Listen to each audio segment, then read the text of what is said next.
Yeah, there we go.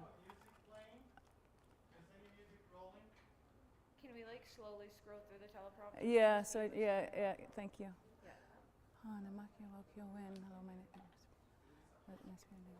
I'm a woman who helps the people. My English name is Tracy Jones. This is kind of fast, but it's all right. I'm from this land. Okay, I can and Dakota. And then during the PK while it's Dakota Sioux Valley. So after I do that first, I can still there for the. Not. Yeah, you're like after landing on shore, we're gonna go to you to cut to the first TPK. Okay. Haudenosaunee. Alright, so that's when I haul ass. Handaloo. Got it. But that's Alright, no worries. right. I'm gonna get down Trying there. to get what they're trying to say. Do you want Haudenosaunee?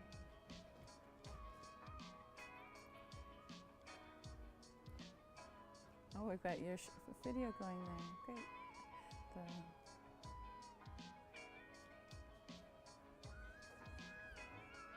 Are people still editing? What's going on? Oh, that's as far as they've got with the Yeah. They're just wondering what the word is after Anishinaabe. Anishinaabe, Haudenosaunee. So it's the same word as up top, but so it's Haud, like you've got, and then Shone, no U. Yeah, yes, yeah. Haudenosaunee, where is it now? Haudenesaunee.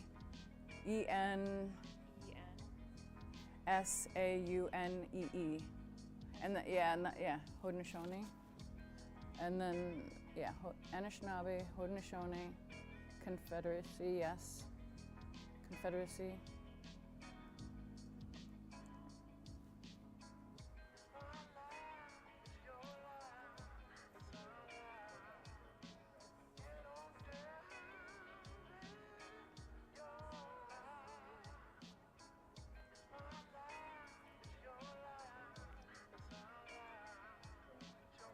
I could just show them on my phone, typed it out. Yeah. Because I just got it off the Sheridan.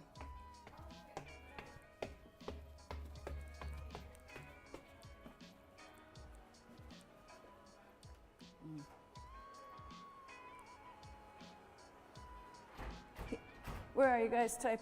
Oh, I'm sorry about that. Octavia? Here.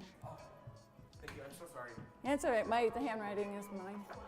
Mine's also like very fast, so I understand.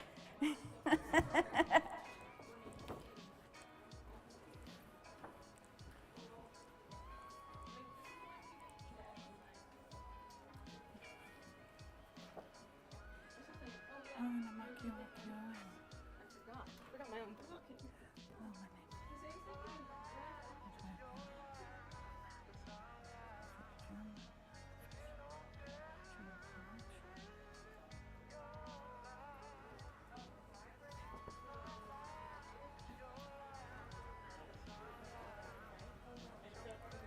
Is it working?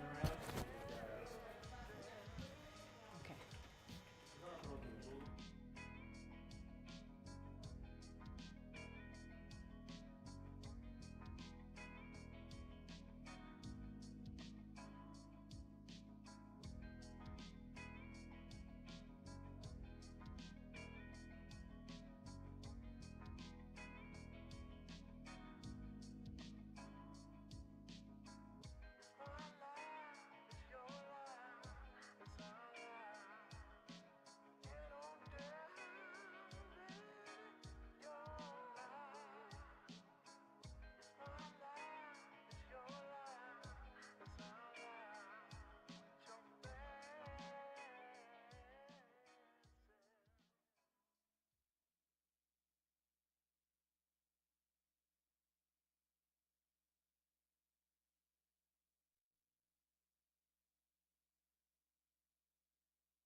Welcome everyone to the Sheridan Bachelor in Film and Television Open House. I'm your host, Shane Alcali, a 4th BFTV Sheridan student, and I'm here to welcome the next generation of filmmakers. Now, before we get to anything BFTV related, I would like to welcome Tracy German to do the land acknowledgement.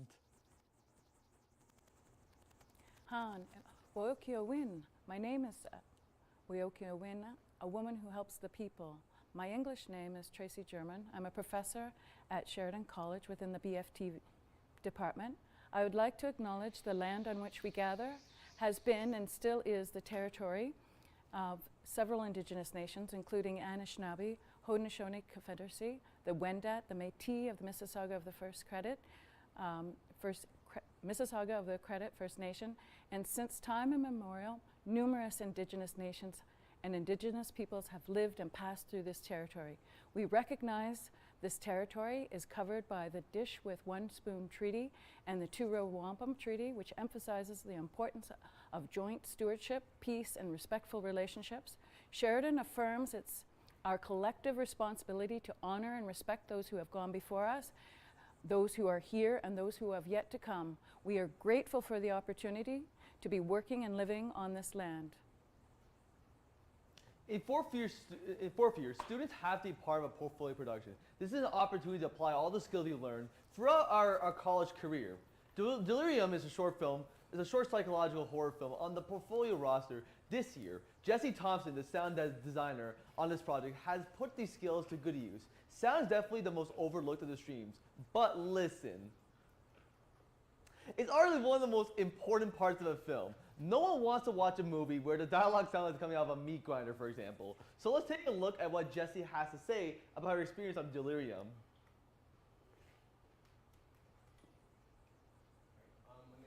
I am the supervising sound editor on Delirium. The film Delirium is a horror thriller drama that is about mothers struggling with alcoholism. My role was supervising sound editor for Delirium, and what that role entails is being almost assisting the director with the vision for sound for the film. So it's planning when we want sound effects, music, and dialogue to happen, and how this is going to move the story forward, and how sound is going to influence each scene and encapsulate the story. So just kind of working with all that, you're recording Foley, ADR, you're mixing, so the levels of all of the sounds, and just having the creative ability and power to try out new things and put some crazy things and crazy sounds in there. And yeah, the sound is meant to encapsulate this feeling of isolation and perception of alcoholism, and how you view that in oneself and how it's viewed from the outside world. As for my progress from first year to now, I've had so much time in classes and on other projects in and outside of school to be able to build my skill both technically and creatively. It's been a really cool process to look back and see the different sound design I was doing back then to now, and just all the new techniques and skills that I learned and was able to pick up, not just from the assignments, but also from my peers and from profs. So I think it was pretty cool to be able to bring that all together into this project and see where that takes me, I guess. After working on Delirium, I can definitely see myself going into the sound field. I've definitely played around a lot these past 4 years of figuring out my path of which stream I want to go into, whether that's camera or sound, but getting to work on this and having a director who was so supportive of my creative vision and also worked so well with mine, it's just been such a great experience that it makes me want to continue this path to sound, a career in sound. Yeah, maybe become a Foley artist or a sound mixer, sound designer. My favorite part of the sound editing experience so far has been this one hallway scene. It's very intense. There's a lot of cool sound design elements in there, and it's also very dramatic and it's very pivotal to the continuation of the story. So I think that part was the best so far, but there's a lot of cool parts. I think my biggest advice for up and coming filmmakers or younger years would be to be very open to new possibilities and being creative in new ways. I think I was kind of shocked, like I never wanted to be in sound really when I came to school, but being open to it and learning all these new technologies and meeting all the people in different streams and such was really interesting. It really opened my mind to being creative in new ways and just getting to grow. That's a wrap. Now, Sheridan has produced some spectacular works over the years, from short documentaries to streaming live shows, like the one that you're watching right now. I think it's time for us to look at the student body of work of the past year, from faraway year of 2021.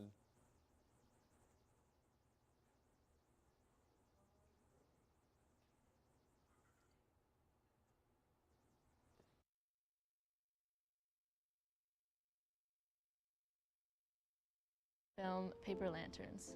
Paper Lanterns is a coming-of-age drama about a Chinese adoptee in Western culture experiencing culture dysphoria after visiting her friend's place for dinner.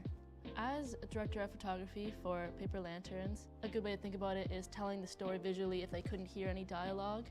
That included making lighting plans, booking equipment, location scouting with the director and production designer, and collaborating with the director and the production designer as well to make sure that the color palette and the composition you were planning will all look cohesive for the means of telling this story specifically. Our stylistic approach was to try separating our main character, who was experiencing feeling isolated from her own culture, with the Chinese family she was visiting. So we used lots of reds and golds and warmer tones with the family and gave her blue and like whites and like grays within her clothing, color palette. The way we lit the scenes was warm versus cool to really differentiate those two worlds. And then when we had that protagonist enter the other household, she was really standing out and visually looking isolated from her surroundings.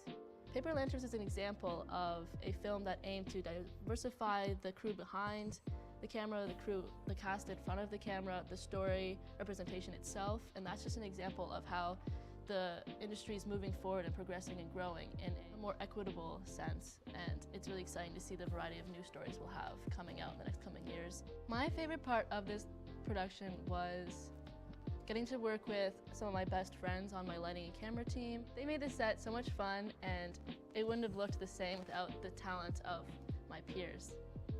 My advice for young filmmakers coming into this program is that you should just put yourself out there and believe you can do anything. Like, I was really lucky that I got asked to be a director of photographer for a portfolio film, but you should believe in yourself and ask to be that role. Put yourself out there and suggest, hey, I could do this for you. I think I could do this best, and I can show the world what I can do in this film with you. So really have confidence in yourself. Looking back on my work in first year is an insane jump to what I can do now, and the amount of stress I would feel just bringing out one camera and one light to shoot something so simple to me now is crazy. Like, the difference of production and the scale of what we do now, it's amazing to see the progress and growth we've made and will continue to do. It's surprising how much you learn every production. I felt so honored to be a DOP for a project, and I loved the role. I loved getting that leadership responsibility, and I'm really grateful I got this opportunity. So I would love to continue in camera, keep learning more about this industry, keep learning more about what we can achieve visually. I think it's a really exciting and continuously changing field, and it's continually developing and getting better. So I think that's really exciting. And that's what I call a wrap, and I better see you at Sheridan next year. Sorry, I just got caught up at work. It's 10:39. I'm not too sure if I'll be able to make it over there. What? Why? Something is going on at the station tonight. Something I can't really explain. This is just some stupid joke, and I'm not smart enough to know what's going on here. This envelope right here contains my new name if we can't get this whole mess sorted out. It's quite significant. It got to the point that a social worker was starting to have to go with the play because more often than not, a kid would disclose. If you really cared about him, you'd start to work on yourself. Are you serious? Please leave a message after the tone. Night, Lou.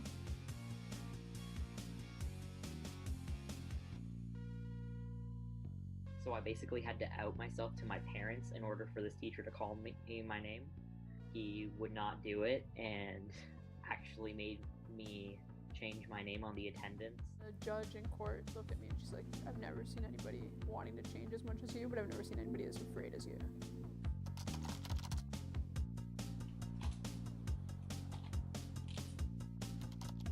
I need help, and I can't seem to find any. No matter how hard I try, I'm stuck, and there's no way out. I'm trapped. Right here. Right here. This is real. This is real. This is real.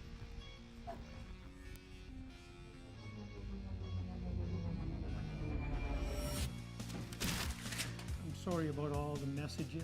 I just miss you. That's all. Could you still come over today? I know it's late. I can make some food for us. I wish things could just stay the same. I wish I could live in this moment with you forever.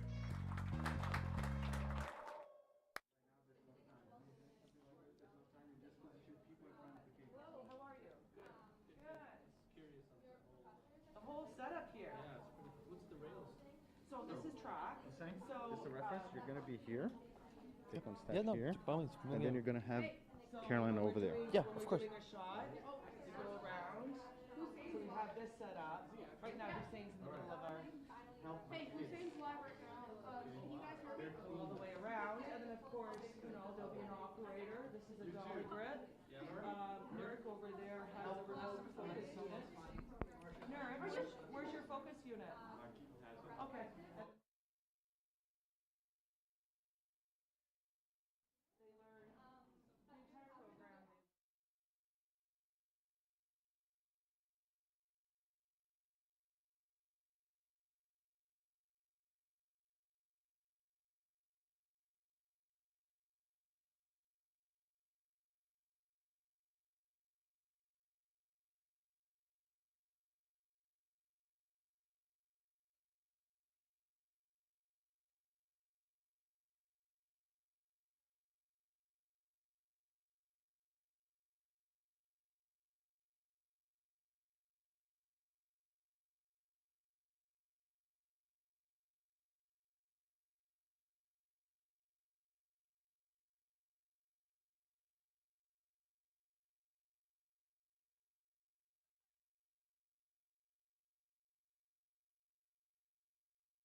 Something satisfying about finding a sort of metaphorical encapsulation of what you're going through in life. Things that we just couldn't have imagined. Bizarre Sisyphean experience is basically modern life. Do not tell me you intended on going alone. Heavens, no. We could go right now. I'm great company, I swear. You should never think that just because they are little, they can't do something, because by golly, we will find a way to do it. Don't underestimate us. Perhaps we could just disappear. Stop doing that. Doing what? Going somewhere else. I'm right here. I can see that. I'm sure if we met, there'd be magic. Magic doesn't get the job done unless you're a magician. You'll be back to your normal self in a week. I guarantee you things will go back to the way they were before. Just let it happen? I don't have feet, but a flexibility. I have to do something different. Fine. Move across the country. Leave me. Leave your mess. Leave your home. 我回不去，你应该高兴才对啊。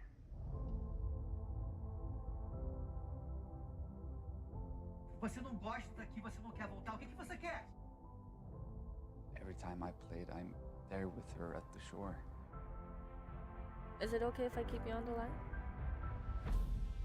Because sex is kind of part of like our bodies and our everyday lives, yet it's like such a hard conversation to have. I like females. This wasn't gonna look good at the golf club. But who said that that was a bad thing? Don't be so dramatic.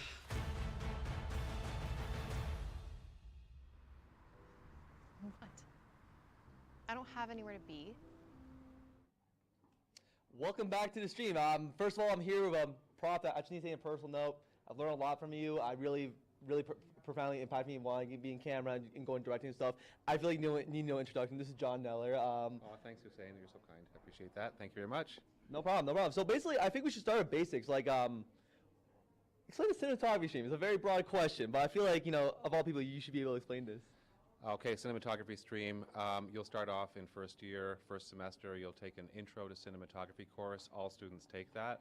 And if you really love cinematography, you can carry on into second year. You'll do intermediate camera. And then in the second semester, you'll do lighting and grip. And then if you still really love cinematography, you can go on to DOP 1 in third year, and then DOP 2. And then what you use those skills for is your Core 2 productions, which is a large production with at least 15 people on the crew. And there's numerous camera and lighting positions that are involved in those shows. We usually do about 16 shows in Core 2 and roughly about the same number in portfolio. And by that point, you pretty much have you're well on your way to having professional skills. And if you look around and come into our room B122, you'll see we have an Arri Amira camera, which is industry standard. I would say of many of the schools, we have the best equipment, we think. And we also think have professors that are supremely passionate about their areas, and quite a good diversity in terms of the experience that we have. So I think the cinematography stream is very, very strong. We consistently have the most number of awards with our school. Like, we basically get more awards for our cinematography than all the other schools combined. So we're really proud of that, and it really sort of is a testament to the students' really, really hard work. And also the really great sort of teaching they get. And like I said, everyone in the department is really passionate about what we do, so we just try to get the students feeling the same way about film, being passionate about it. That's our job, is to kind of feed that passion. And that's a very good answer. And by the way, like, camera, there's a lot of crazy stuff on there, like all equipment and everything. But one thing I found very overwhelming when I started was like just, the challenges of camera and everything. So I actually wanted to segue to this. What do you think are like common roadblocks that students first face when they hit the cinematography, and how do you eventually see them like overcome it in general? Well, I guess, the technology can be a bit intimidating perhaps, and I think also even when you first come in, you're just trying to find your feet in terms of working with a group and trying to figure out kind of what your pathway is. So we try to help you along with that, is sort of give you a supportive environment. Also, I think we really strive hard to have a safe space for students to be in as well. So, to be really accommodating, and so I think those are sort of the things. Is just trying to find your tribe, as it were. I guess would be one way of putting it, and just kind of finding teams that you want to work with, that you can work well with. So I think those are maybe the challenges. Just trying to find your place, and also find your way in terms of what your interests are. So many things you can do in this program that you will find there's something that you really kind of gravitate towards, whether it's sound, whether it's camera, script writing, directing, VFX, editing. So I think you'll find that I always find the students when they first get here, first week basically, because I have first years, is they're like a little bit sort of freaked out about the whole thing. It's their first time like away from home. If they're in this big school, they don't know anyone. But within like a week or two, it's like they found their family basically. Because the one thing about school that's different than a high school is that like you're in a place where everyone's here for the same reason. Everyone's here because they want to be in film.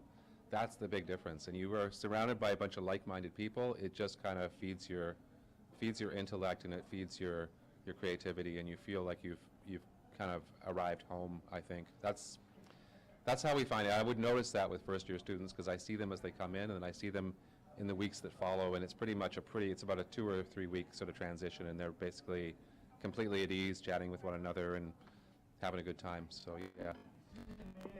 He completely hit the nail about how you feel in first week. It's actually, it's very crazy. I was there, but like I feel like you make a good environment. Like I can say from personal experience, you just give us the C300, say go out, make stuff, and that's what we do. Sure, at first our work's not really the best, but you know what? I really feel like you create that environment. I was in this class in first semester and first year. Yep, he remembers. Yeah, it was really fun. So I actually would like to ask another thing. So like from what you observed from students in like say the 4 years, all right? What do you think gets them a long way in the industry, like throughout those 4 years in Sheridan, and what do you think transitions them into the industry really well? I'm just kind of curious. Well, I think the main thing is just learning how to be a professional is sort of having the reliability, so people can rely on you in your communications. So if you have to answer an email, you sort of get to that promptly, and if you're on set, you're on time. And if you're on set, you're sort of a reasonable person to work with. You don't try to do too many things. You know your role. You kind of know what your responsibilities are, and you're an integral part of the team. And that doesn't just come overnight. That's not something you learn automatically. So that's what we do here, is we try to get people, sort of students, to understand their roles, understand how to work with one another, and just the experience of doing it, I think, is where you learn. And then getting sort of tutelage along the way helps, I think. And but film is one of those things, you learn it by doing it, and we're really hands-on in this program. We're really solid with the critical theory aspect of it as well, but we've sort of back that up with really solid hands-on work. So I think it's a really sort of well-balanced program in that regard. You sort of understand the technical, but technical is only useful up to the point that you have an idea. So we really try to feed your ideas as well, so that you can bring those ideas to life in film. I really think you hit the nail. Well, I think that's all the time I have for you. John, thank you very much. I'm really glad to talk to you again, right? Nice to chat with you again. I'll see you in class. Yeah. Take care. See ya. Thank you. Oh, thank you. Oh, thanks. Produced last year in our course, and that is about half of the festivals they've been in. They've been extraordinarily successful with that documentaries, but just gives you a sense that some of our films do really well. And the CBC has licensed, nearly every year they've licensed one of our documentaries for broadcast. So that's been pretty cool to see as well. Just as an example of some of our really successful grads. Now these grads, keeping in mind, these grads are grads of our predecessor program, the Media Arts program, which was not a degree program, it was a diploma program. So they go back a ways. So this is Craig Hennigan, who was in that program, Media Arts. He graduated in 1995. He's an immensely successful sound designer. And so you recognize the shows that he's involved with, Stranger Things being the biggest one maybe. One of the most successful TV shows maybe of the last 5 to 6 years. And so he's been nominated for Oscars. He's won multiple Emmys. He's hugely successful. And we had him in as a guest speaker in the fall, and it was really interesting to hear him talk about his experience at Sheridan. BB10, one of the rooms that's on our walking tour downstairs, our audio studio, he talked a lot about how back in the 90s, the early 90s, how he spent all his time down in that room, BB10. So keep in mind, the guy who invented all those crazy sound for Stranger Things, he started in that room with his career. Another example, so Wendy Hallam Martin, again, a grad of Media Arts in the 80s, another Primetime Emmy win for The Handmaid's Tale, for editing in this case, and she's had a number of other big awards that she's won. And finally, Jill Purdy, again in the sound editing area, 2 Primetime Emmy nominations, 2 Canadian Screen Awards, 10 Directors Guild of Canada awards, hugely successful. And again, so one of her wins you can see on the right there is for Stranger Things.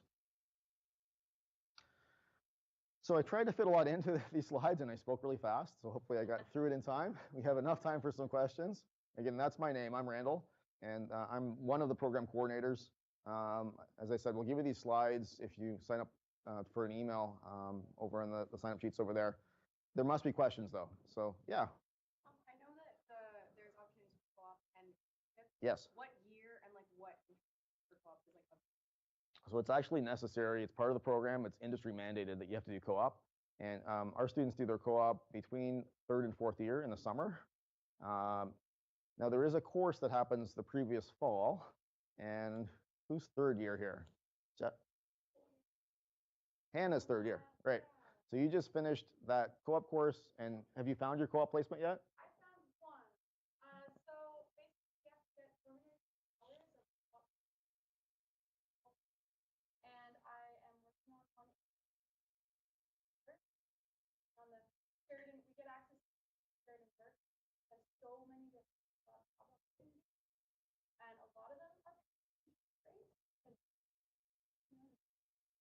Yeah. And yeah, so it's lots of exciting things. To apply for like a stop motion, like internship, really cool. So we're doing our program. So we do have a representative from the co-op office who helps students with that. But we also encourage students to be self-motivated and get out there and try and find their own placement, because really that placement can be instrumental in getting hired after school.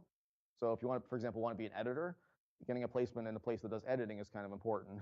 And so we try and get the students to get themselves to a place where they can maybe get that kind of a placement. Okay, yeah. Any other questions? Yeah.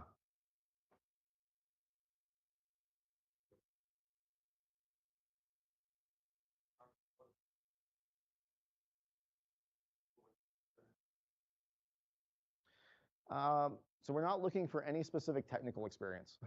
So when in first year, when you start in first year, the courses that you take, first of all, almost all the courses in first year are handed to you. You don't pick courses in first year.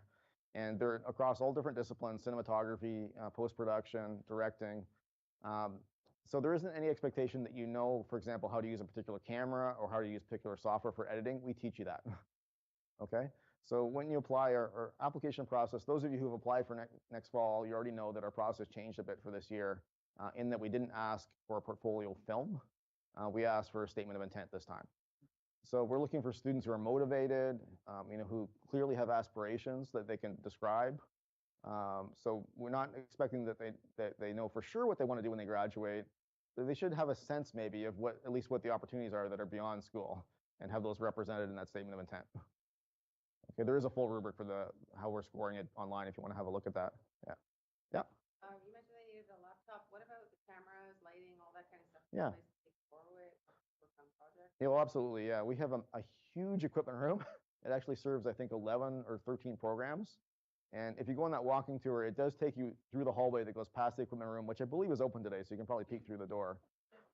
Yeah. Yeah. So we have a huge amount of equipment, and I don't have any way to back this up, but I believe until I hear it different from someone, that we are probably one of the best equipped, or the best equipped film programs in the country.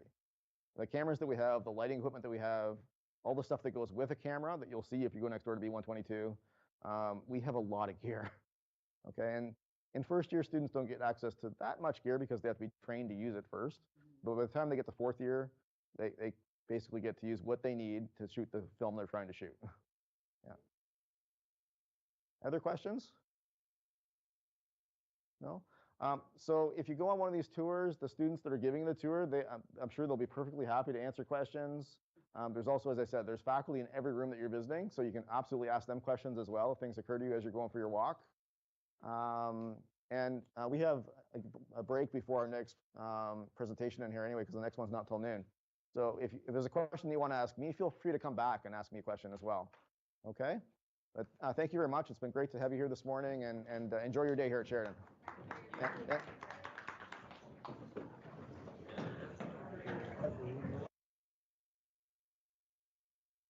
I'm Minerva. I am in fourth year, and I'm in the directing stream. I think, though, what inspires me to direct the most is being able to share stories that I once tried to repress, especially as someone who, is an immigrant, is colored, and is a woman. I kind of spent the majority of my early days in filmmaking thinking that there was no room for me and my stories that I wanted to share. So to be able to finally have that space to craft a story and a whole narrative and be supported by it, it feels like validation. I think that the way that the directing stream helped me cultivate relationships on set is by emphasizing ways of communication. All of the different terminologies and all of the respective challenges that each department faces. All of the different directing classes that I've had class in was able to highlight those challenges so we can better face it and support each other as we collaborate throughout the process. My name is Sarah Bernier, and I'm in the cinematography stream at Sheridan College in the Bachelor of Film and TV Production. You do a lot of hands-on activities relating to lighting setups and camera setups. You have the opportunity to use all of the equipment that Sheridan has to offer. A fun project that you can do in the cinematography stream is a scene recreation. So you take one scene from a movie and you're trying to replicate everything from it, from the camera movements to the lighting design and how it falls on the faces of the characters when we graduate or when we're still in school and we're working on other independent films and they have all of this new equipment. I feel like since we've been learning it in school, we'll be a little less worried and a little more at ease. The cinematography stream has helped me look at films differently. You're constantly thinking about all of the little details that you never really thought about before, but now your movie experience has changed forever.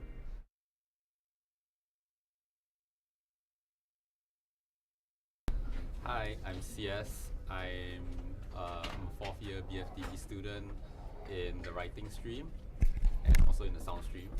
Well, in the writing stream, we basically study the craft of putting a story together. So in that sense, it's quite similar to editing, but you're kind of doing it from the other end of the process.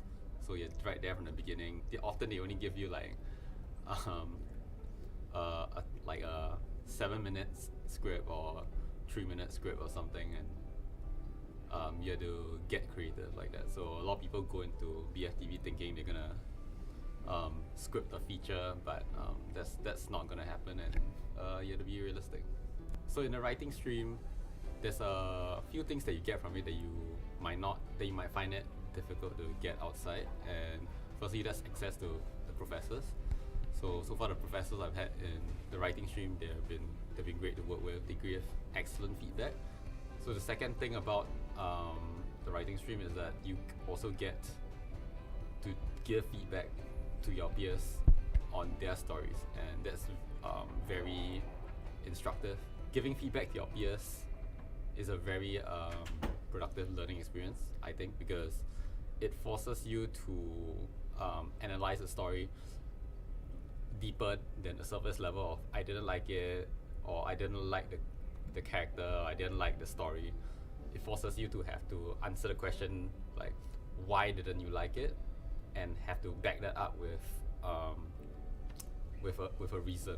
Often the most useful part of like these writing classes is often the story editing sessions, when we're all sitting in a room and we're all exchanging ideas on why a story is working or why a story isn't. I think my favorite aspect of being a writer is probably the amount of control, which is also my least favorite part of being a writer, I think, because it's kind of exhilarating when you're at the beginning of a project and you kind of can write. You feel like you can write about anything, and that high lasts up until you have to start writing it, and then you realize that you can actually write about anything and you don't know where to go.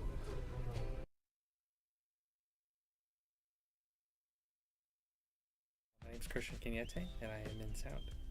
I'm William McNaught, and I'm in fourth year sound. So the sound stream here at Sheridan is kind of made up of like two pathways, right? So we have like the location and production audio and studio recording, so anything to do with mics, and then the other half of this stream would be more about like post-production audio. The studio spaces that we have available to us, they are like specifically audio treated. I've noticed that when people hear the final sound for their film, their love for their film goes up like 110%. Yeah, it really is the icing on the cake when it comes to sound, exactly. isn't it? Yeah, it kind of just wraps it all up. I would say that what we learn here in the sound stream is very similar to how audio post-production works in the industry. Going into sound, you stumble across a lot of opportunities. Yeah, it's huge, and I just don't think that there's like people know enough about sound, right? Like it is such a massive industry, and it for the most part just kind of stays underground, and it's kind of cool to be able to share it with the world and surface it back up a little bit and say like, hey, this is important too, right? This is the other half of film.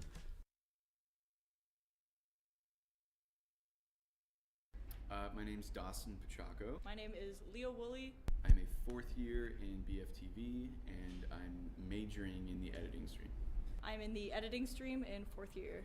So what I do in the editing stream, especially in fourth year, is that we tend to lead the post-production process on films. So particularly the picture edit. So what we do is gather all of the footage, dailies, everything from productions, and edit them together from start to finish, following storyboards, scripts, kind of guidelines, and what directors and producers want us to kind of finish producing as the final product for our films.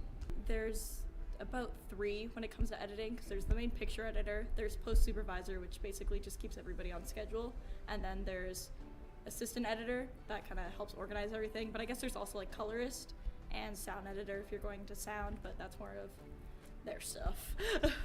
On set, not too much, since we do tend to stay at the very end of the production process. However, myself, I kind of still want to be involved, so I'd say the most common job you can do is DIT, which is data technician for on set. You're basically in charge of getting all of the content off of memory cards from cameras, audio equipment, labeling them, making sure everything's organized. That makes your job and everyone else in the post-production team's job a lot easier in post.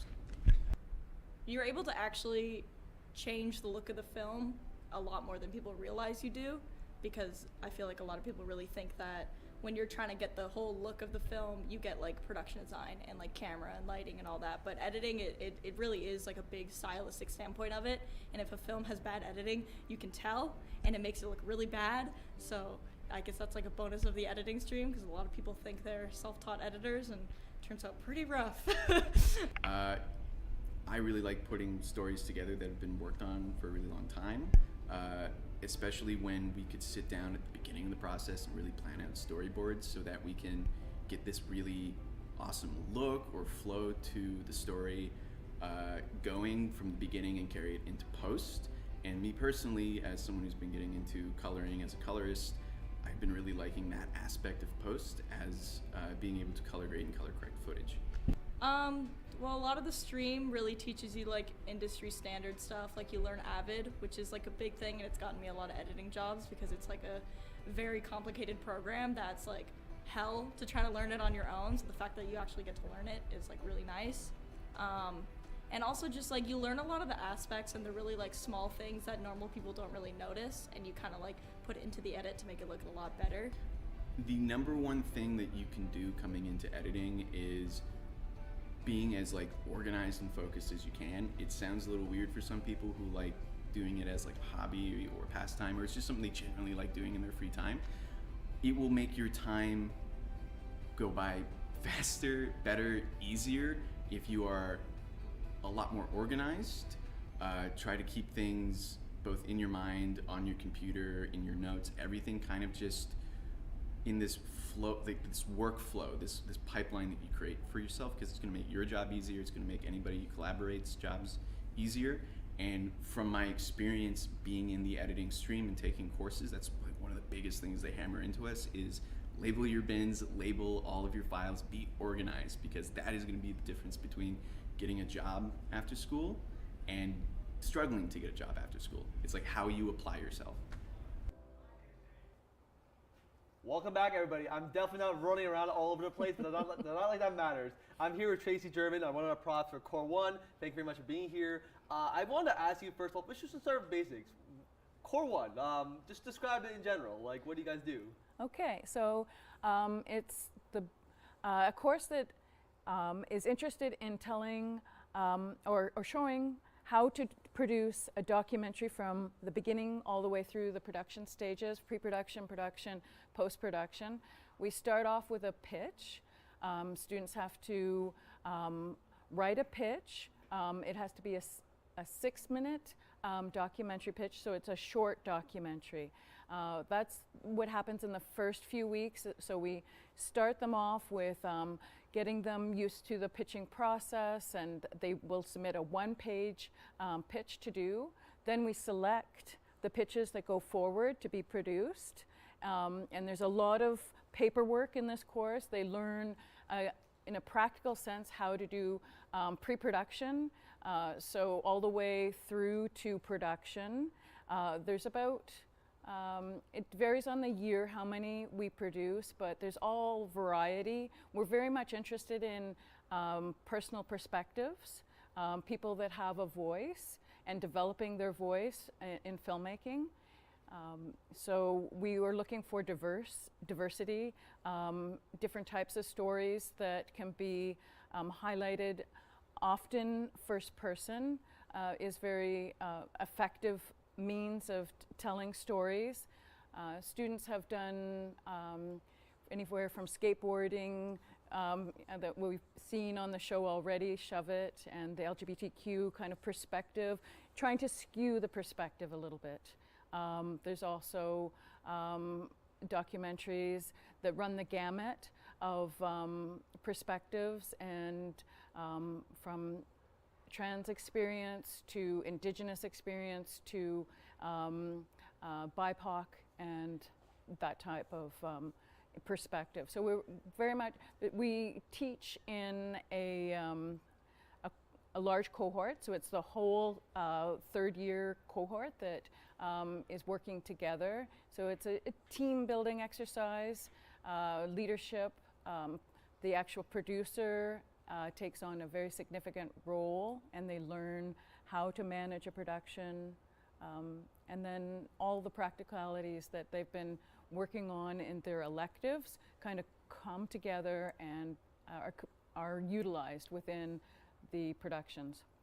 And I'd like to say the work that you guys produced last year, or the last core class, really speaks for itself. Really unique, diverse type, and people are just telling the story. They really find it unique. I really want to ask this one thing. So a lot of people who go into BFT, let's be honest, they really want to make narratives, and they don't really think about making documentaries. But I really think it's beneficial. So I really want to hear from your perspective. What do you think is about like documentaries and making them do it in like the first semester there that makes them better narrative storytellers, say when they go to core number 2 when they make narrative films? So documentary is actually Canada's first filmmaking voice, so to speak. The NFB, the National Film Board, was a studio that came out of John Grierson and kind of this think tank to make Canadian voices. We have, of course, to the south, the dominant dramatic engine, which is Hollywood. It's very, very hard to compete against Hollywood with the budgets they have and you know, the studio system and stars and all of that. But what Canada does really, really, really well is documentaries. We have made many, many significant contributions to the voice of real voices.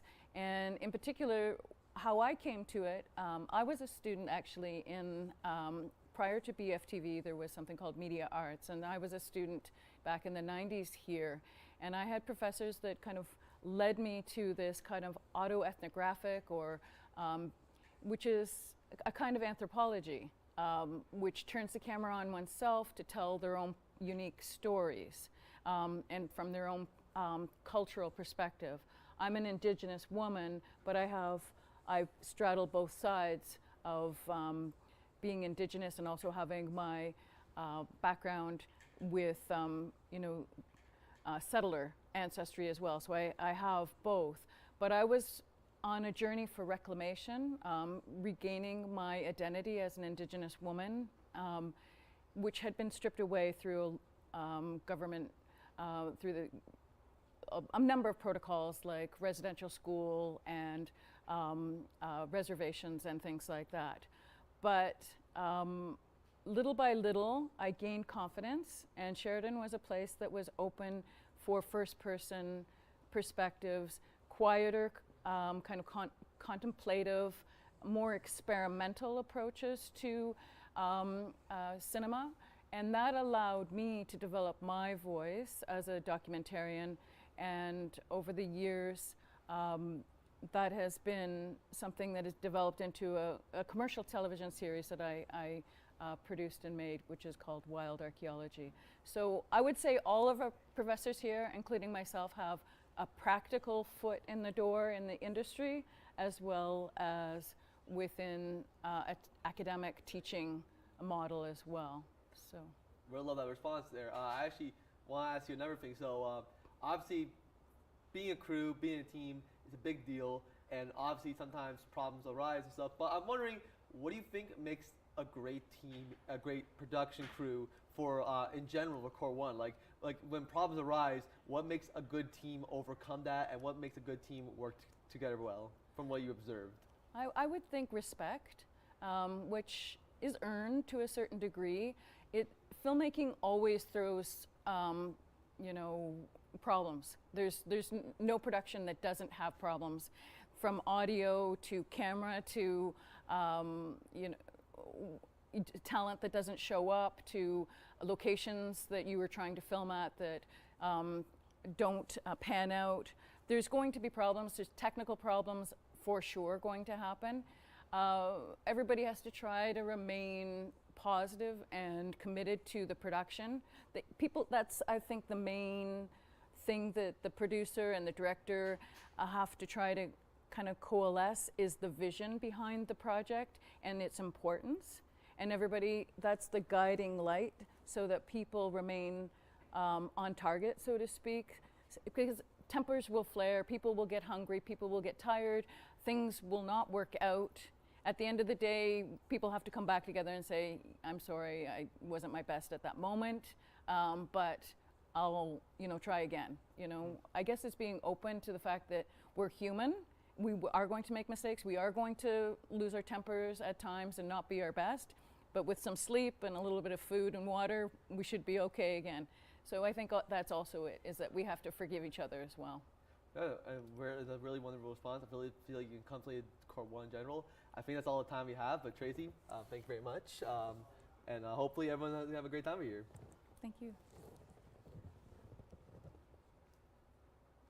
All right, so One Happy Fan is only one of the documentaries actually produced in Court 1 last term. There were so many amazing others, but let's take a look at what other projects these inspiring documentarians have just made in the past year.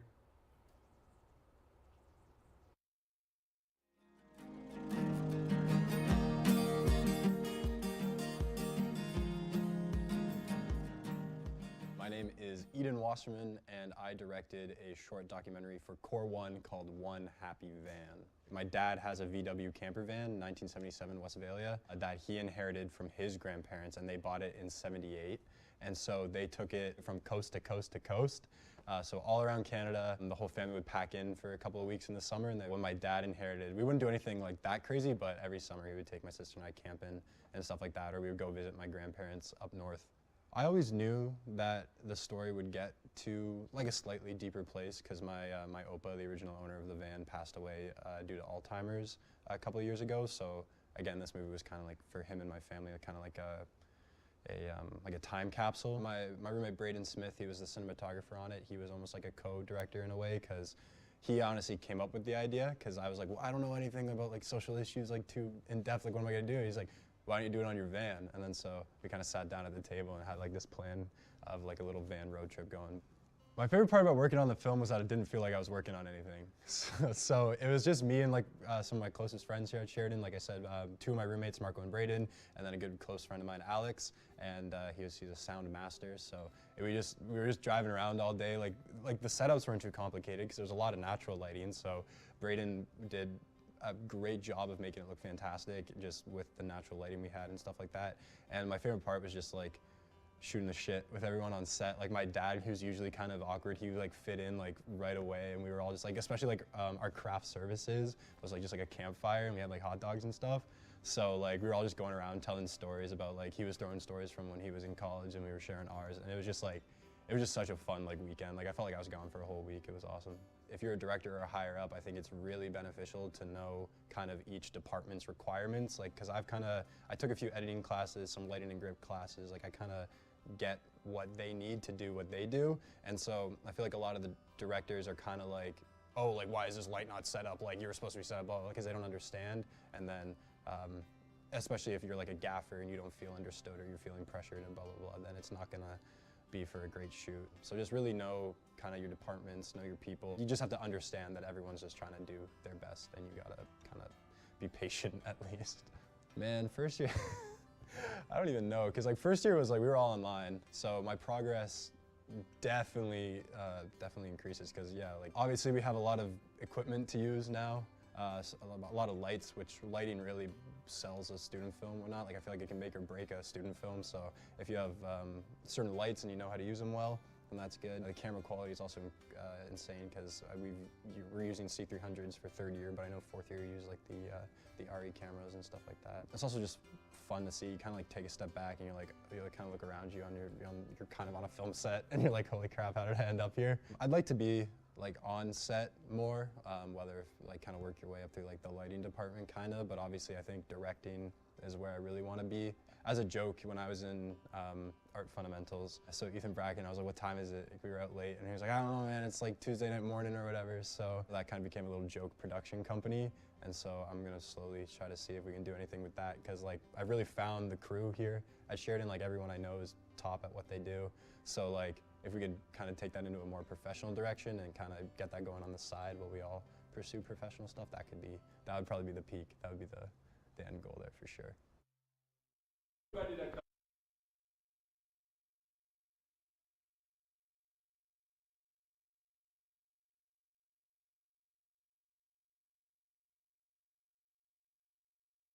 Part of the plan, guys. I am trying to. Cord is. No. We'll give it a sec. Almost there, sort of there. You know what? I think it's good enough. Oh, here we go. Sorry. Well, guys, welcome back to the stream. We're here, the man, the myth, the legend, Didier of editing. I have a lot. I'll pay you later for that. No, trust me, your reputation precedes you in portfolio. You're an entertaining character. I'm just gotta say it. You're really funny. All right, so I think we should start at the basics. Okay. The editing stream. Just describe it in your words and like what people should expect from it.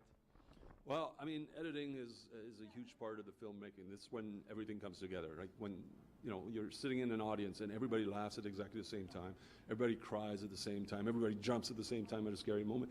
You wonder, how did that happen to a whole room? And that's the editor's job, is to emotionally get you guys involved in the film as an audience, and that's what we take pride in doing here. As far as the streams here at Sheridan, I want all my students to leave the program with at least 2 editing pieces of software under their belt. We start off in the first year with Adobe Premiere. A lot of the students coming in from high schools will already have experience, so it gives them a sort of comfort level to kind of continue their learning and can get more involved with the program. And then when we get to like the second, third, and fourth year, we start concentrating on whatever the industry leader software is at the moment. So for the last 20 years, it's been Avid Media Composer has been kind of leading the pack. A lot of the feature films that we see on TV, a lot of the feature films we go watch in movie theaters are all cut on Avid Media Composer. So in order for our students to have a chance to make a career of it, we want to give them every opportunity to have the tools available to them. So on the screen behind us, you'll see that we've got actually Avid Media Composer running.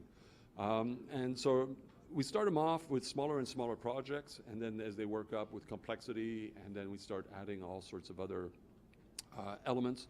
I like all my assignments to have a problem. I don't give any students student assignments. Everything that they edit is professionally shot. So we get footage from the industry so that they're aware and see what the industry deals with, and again, prepares them for what the industry is going to expect from them when they get out. I don't know, what else do you want to know? By the time they reach fourth year and they're working on their thesis film, it's pretty much all semester, excuse me, all semester they're going to be working on their thesis film. So probably in the first semester they're going to get most of the pre-production and production done. And then towards the end of the first semester, they're going to start working on their post. So that's picture post, and that'll take them probably into about February. And then they'll go into audio post after that. And then while audio post is going, we get the students to do their color correction, their special effects, all that stuff as well. So that by the time they get to April, their thesis films are sort of getting ready to complete. So it's a pretty full schedule. I mean, the one thing that I like about the program here at Sheridan is it's a hands-on program. There's from week one, the moment you walk into the program, you're working on workshops, you're handling the gear, whether that be camera, audio, whatever it is. So that's one of the things that the school is known for, is that when you leave here at the school, you are ready for the industry. And very well said, well worded. They say you know the film is written 3 times, once in writing, once in filming, and of course once in the editing room. Yeah, the final script is in the edit suite. Exactly. So what I want to ask you, so just in general from your observation, say a student joins your second year when they start getting the editing stream, where do you see them like improve? Like say like are they day one till till the final day in the 4th year, and like how do you see them improve? How do you see them motivate cuts better? I'm just kind of curious, what's your observation on that? Well, a lot of things I do is I find important is feedback. So the way I work with my assignments in my class, every student gets the same footage.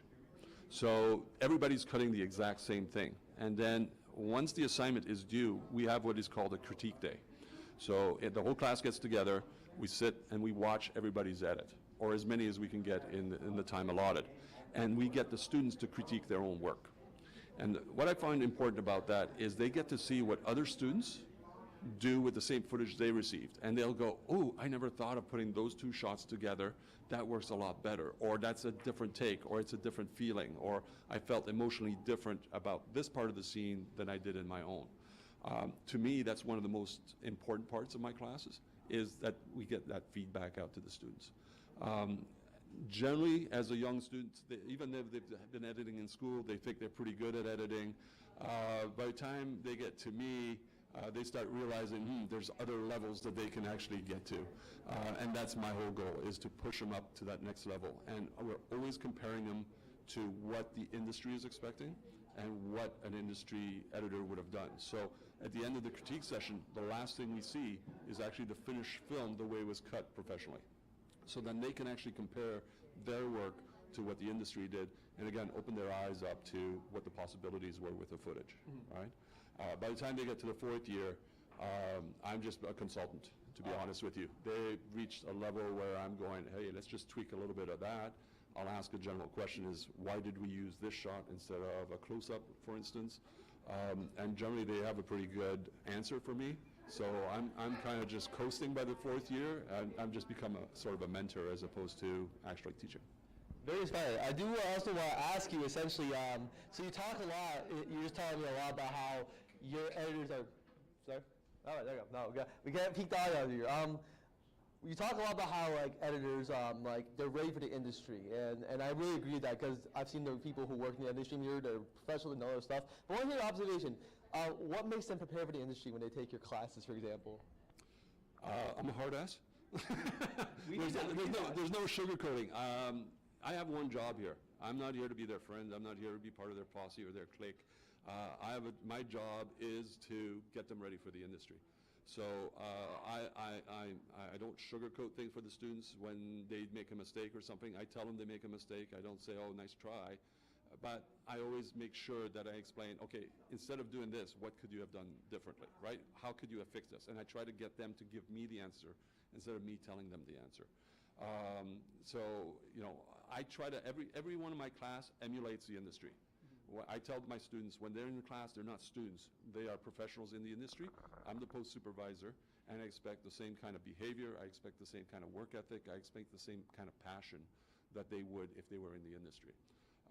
And I think a lot of schools, you know, do the best they can to teach them the hardware, the software, all that kind of stuff. I find that I take my students, or I try to take my students, and try to get them to start thinking professionally and what code of conducts are, and you know, when class starts at 9, I don't want you to walk into class at 9, you have to be seated ready to work at 9, kind of thing, right? So everything relates back to what is the expectation of the industry. Oh. And wonderful stuff. We should learn work ethic and everything. All right, well, I have time for one more question. This is just a kind of a joke. I just want to ask you, your professional opinion, Career Pro or Avid? It doesn't matter. You know, both programs, there's another program that you haven't mentioned, Resolve, which is making big inroads. What I do is I teach what the industry is using right now. So depending on what part of the industry you want, right now, if we're taking a look at sort of the higher end of the industry, feature films, television, the vast majority is on Avid Media Composer. So if Avid Media Composer is what's going to get our students jobs, then that's what I'm going to concentrate on. If we do this interview 2 years from now and it's Resolve that is king, or if it's Premiere that is king, guess what you're going to see in the classroom. We're training editors. We're not training button pushers, right? So I don't care if you can press buttons on here. I'm hiring you for your brain and your thinking. Oh, and wonderful observation. Well, Dave, thank you very much. Really insightful.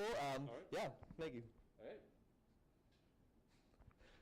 Are we off? Yeah, we're off. God, I hate that. We're good. We are. Hi, okay, the main problem is that Hussein seriously puts his mouth.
My name is Ian. I was the producer of Shove It. Our film was about women and queer people in the skateboarding community and their representation and how they're underrepresented. I also was a co-writer, so I helped a lot with developing the story, like what we wanted to tell. Pre-production, you know, as a producer, you're doing everything you can think of, whether it be making sure I can legally film on locations, to securing interview times and dates with our subjects, to organizing our transmedia, to doing any of that. Actually on set, I was honestly just doing paperwork and budgeting and giving inputs on shot selection and location and stuff. I was kind of helping, making sure we stayed on track of the story that we pre-planned. And then going into post, I was really involved in the edit. I made a lot of critiques and changes to make sure it fit the vision that we wanted to. When I first heard about like writing a documentary, I was like, what are you talking about? Like you don't need to write one, like it's nonfiction. But there's so many stories you can tell in nonfiction. So when we were writing it, we knew who we wanted to talk about and what we wanted to talk about, but we need to know what they're gonna say and how we can guide a narrative. You want to let everyone be their authentic selves and then use that to, I guess, guide an overarching theme. Yeah, what we did, especially when writing, was when we talked to our subjects, we kind of gave them like a rough list of questions before we started shooting. So we kind of had an idea of what they were gonna say and what they wanted to say while they were there. But in documentary, people will say stuff that you're not expecting, and honestly, that they're not expecting either. So it was nice to have some new angles that we got to work with in post-production. Shove It, while it does tackle serious themes like gender roles and misrepresentation and things like that, we have a really good time with it, because at the end of the day, the women and the people that we interviewed are also having a really good time with skateboarding. So we had a good time. Like, even in the credits of our film, the entire idea of our credits is that a lot of our crew can't skate, we just care about the issue. So what we did at the end of the credits was we all tried to do a jump on a skateboard, and none of us could. So it's just like a compilation of us almost all of us wiping out on a skateboard. You gotta have some fun. I think people take filmmaking a little bit too seriously sometimes, that they think they need to make some art film, be an auteur, you know, they need to be the next Tarantino. But I think at the end of the day, like, we're in school, we're experimenting with film and what we want to do and who we want to be. And you need to be able to have some fun and just let loose and let your imagination run wild, kind of. With Shove It, it started out as something more serious and hard-hitting and something like that we wanted to make, almost like an expose, was how it started. And it ended up turning into us just talking about an amazing group called Babes Brigade, who runs a lot of women-led skateboarding activities. And we just chatted with them about how great the community is there and how it's growing. It was awesome. We just had a great time. So just have some fun. Thinking about any of the stuff I made in first year and the stuff I'm making now, it's night and day. Yeah, I'm making work that I'm proud of now, I think. And coming back, looking at some of the stuff I made in first year, especially my first year was mid-pandemic. So comparing that kind of stuff to the stuff I'm making now, it's unreal. The stuff that I've learned and the amount my qualities went up. Welcome back, guys. We're back in another location, back in familiar space. And one thing I gotta say, you know, unfortunately my second year was online. Kind of sucked, but you know, that's what it is. But thankfully, we do have someone here to talk about everything who's actually in second year now. Your name's Elise. How's it going? Pretty freaking good. How are you? I am doing splendid. I am running around. I am internally screaming, but you know, it doesn't it matters. It's great. It's the grind. Exactly.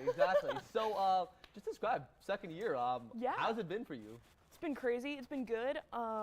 So good. I think the one thing that I've been struggling with is pacing and doing classwork as it comes and not just leaving it to the last minute, because that is you know, it's the only way you can really screw yourself over in second year. No, trust me, film is the one place you, especially with all the hands-on stuff, you should never leave the last second, because exactly. It shows. Exactly, yeah, especially we're in the TV studio second year, and yeah, we're doing a lot of shows. The first one we had 4 weeks to do, and it was kind of, parts of it were rushed because we weren't fully prepared. But with the second show, we have 3 weeks, so everything has to be, as soon as we know that we're doing it, we have to get it together. Script had to get done in, 3 or 4 days? And then, yeah, we're immediately in on blocking, shooting packages. It's a lot, but you just gotta show up, get paid, type of thing. 100%. So one thing I really find fascinating with thinking about second year, because in first year, we all have to take the same classes.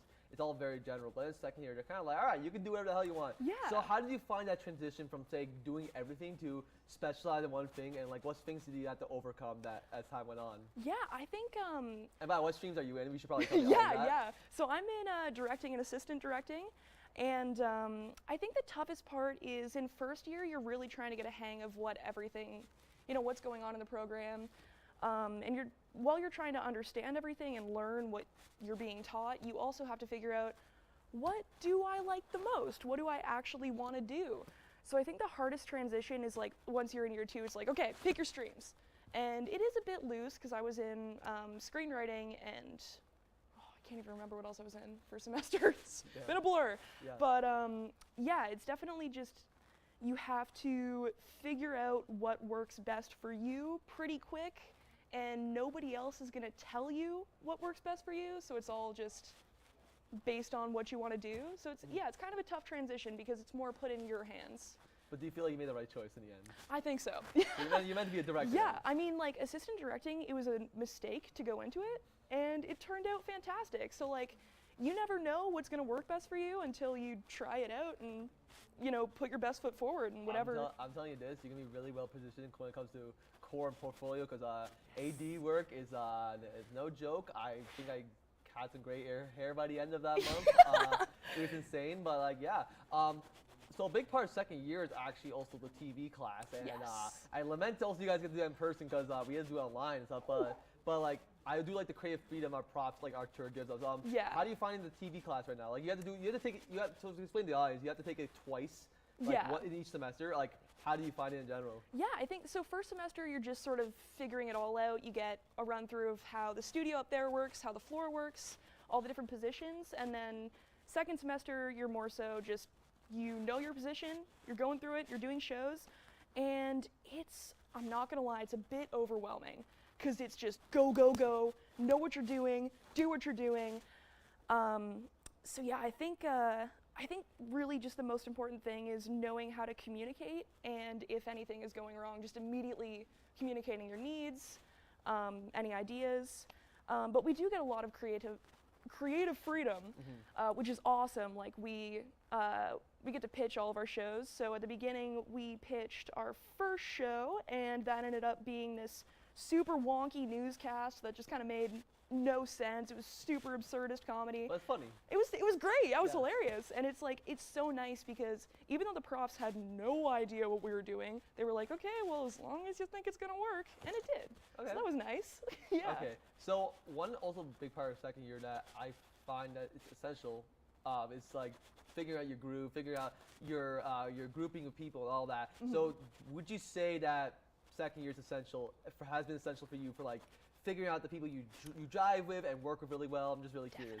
Yeah, definitely. I think it's obviously everybody has different approaches to work, and some people are more like in your face, here's exactly what I need right here, right now. Some people are otherwise more laid back and kind of waiting for that direction. So it's just figuring out really what everybody's most comfortable doing and like their communication style, because once you understand that, you're able to work within the confines of what they're comfortable with. All right, and I guess my last question I really got to ask you, would you say second year is preparing you really well for core and portfolio, etc.? Like, well, how do you think that's preparing you as a director, as an assistant director? Yeah. Yeah, I think it's doing a pretty darn good job because we are being thrown into the workflow. But I'm not even really sure what year 3 is going to look like. But it is definitely giving us the full rundown of what we need to understand and how to communicate to like be good at the next step. But would you say the stress and everything that you're facing this year is positioning you well for like what's probably to come next year? Likely. I mean, you know, like I said, I'm a procrastinator, so I like to put stress on myself. Yeah, exactly. So yeah, I think it's learning how to not procrastinate, and stress will still exist, but it will be in the moment as opposed to piled up over multiple days. Yeah. Yeah, I think it's, just learning how to deal with the workflow will make next year a lot easier. Yeah. Well, I can say one thing for sure, your energy is perfection. I think you're going to go places. No, you. Oh, thank you so much. I really appreciate it. We're trying out here. We're almost done here. All right, Elise, thank you very much for the interview. Thank you. No problem. My hands are so cold. Hell yeah. Thank you. Much appreciated. Oh, no problem. No problem.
Welcome back, everybody. I am back in another room with a lot clearer audio. And does that signal something? I am here to talk about the sound stream. What's your name? My name is Alistair Gray, second year BFTV. All right.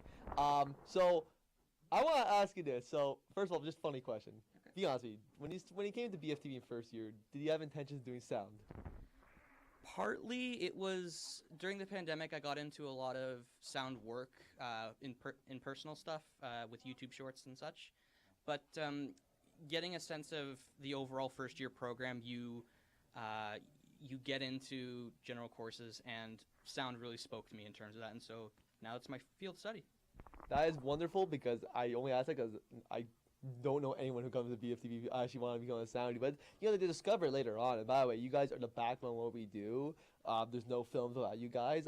So I wanted to hear, essentially, you took that first year course. You're saying I like sound. Now you're thrown to Pro Tools and all this other tech. How you keeping up? Is it overwhelming, and how you're overcoming all that steps? I mean, it's definitely overwhelming learning all of the technicalities of sound. When you come into the program in general, you're always going to have technicalities. There's going to be stuff about the camera that you're never going to understand, partly until you get into your career. There's going to be stuff about lighting that you're never going to understand. And they'll teach you as much as they can about the basics, but it's up to you to sort of work at it and figure out the technicalities of this program. And generally, anyone can use it. It's just about committing time and committing effort to putting into it. Would you say you're a post-sound person, or you want to be on-set sound? I'm just kind of curious. I mean, that's sort of the beauty of the course, is that both the general course and courses of sound will teach you both. And once you learn, you can do both. But if you put my hand on a Bible and said, tell me what you'd prefer to do, I would say post-production. Location sound, you always need location sound, but it's usually the grunt work, whereas post is a lot more fun.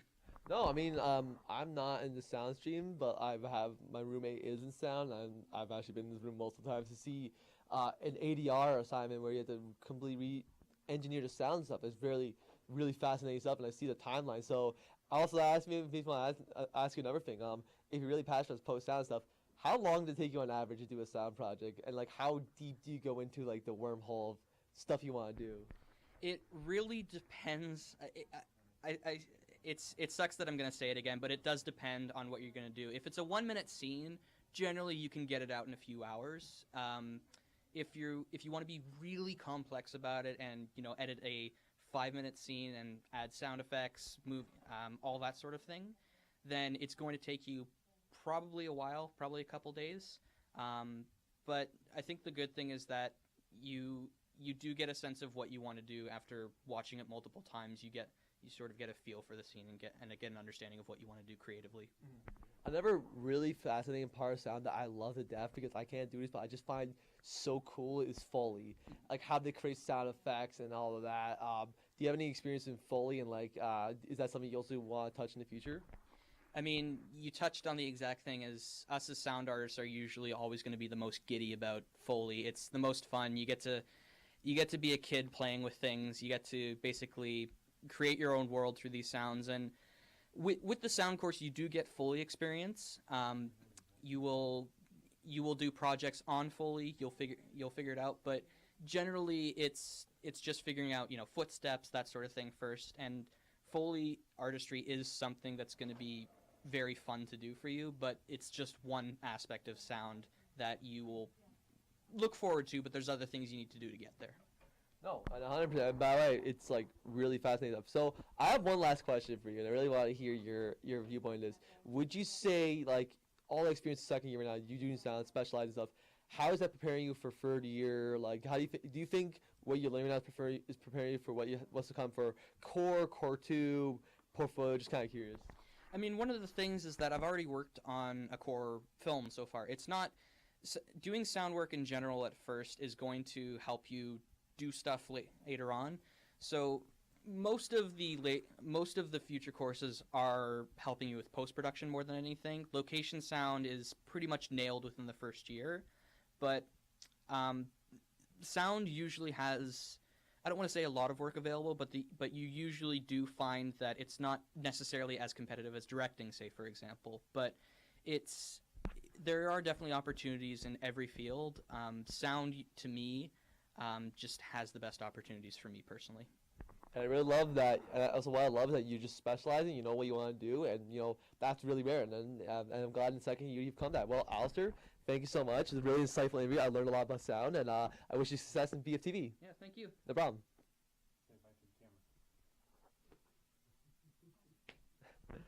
All right.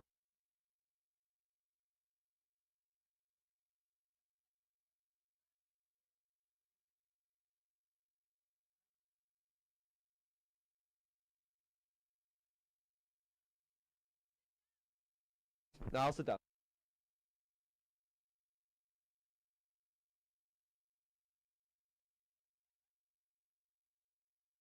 As you guys heard earlier, COVID definitely hit, so that was something. But no, I walked in this program. I was very excited. I love movies. I love storytelling, and I really wanted to apply that. And honestly, back where I was from, I didn't really. One thing I learned that filmmaking, it takes a village and it takes a people, and I didn't really have those people at first before I went to film school. But when I went to film school, I met all these wonderful people. I met people who really understood me, and I suddenly had a crew of people who really got me and stuff. And honestly, that's what really surprised me at film school. And that's why in the end, I still love my time here. Of course, there's hard times. Of course, there's moments been very stressed out. Very real realities of working in the industry. It's not all roses and sunshines and everything. But I, in the end, still love what I do, and I wouldn't take it back for the world. So I made a lot of connections with people. The brilliant thing with film school I find is that you're allowed to make mistakes, because in the real world, especially when money's on the line, that could have a bit more consequences. But yeah, I think in general my 4 years in BFTV has been very pleasant, and I wouldn't take it back for the world. So is that good? I gave my off-the-cuff response, but that's my experience at BFTV.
also have a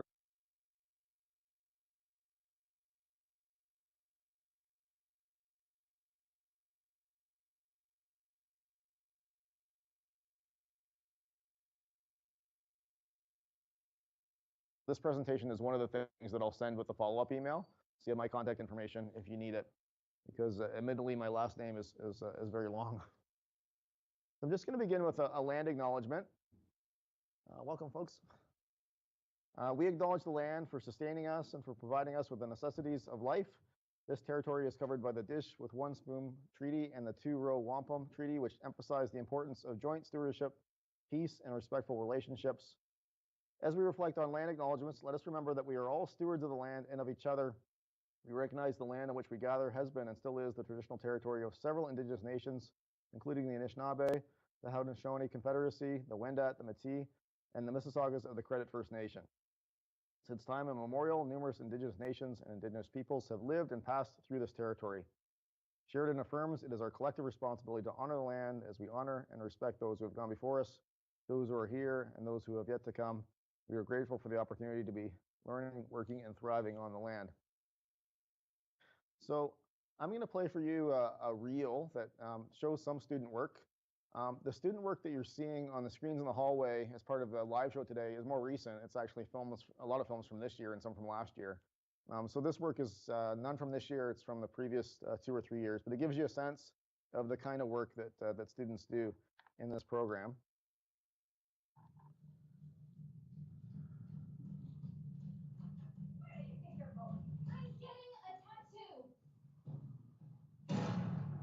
It's not enough enough for a dead man. I'm dead yet, mate.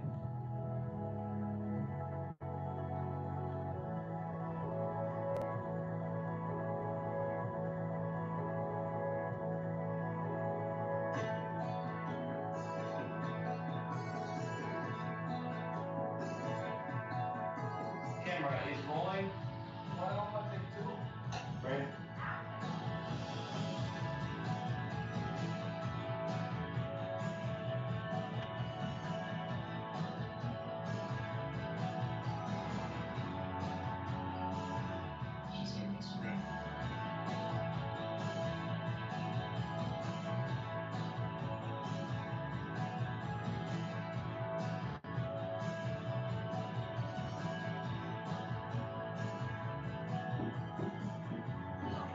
Camera's rolling. Call it. 10 Bravo, take 1. All right. Okay. And slate. Camera's rolling. C9 Alpha, take 2. Okay.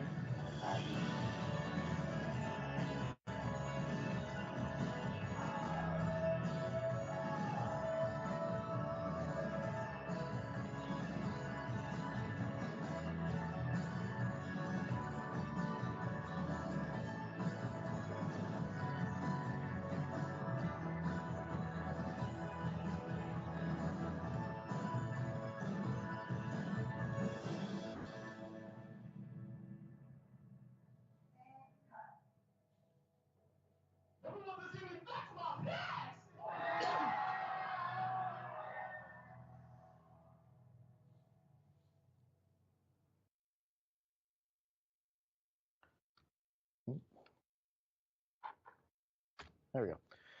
So again, I have a short presentation prepared. These are some of the things that we're going to cover today. So talk a bit about the program from a general sense. Look at the course load, especially the course load for first year.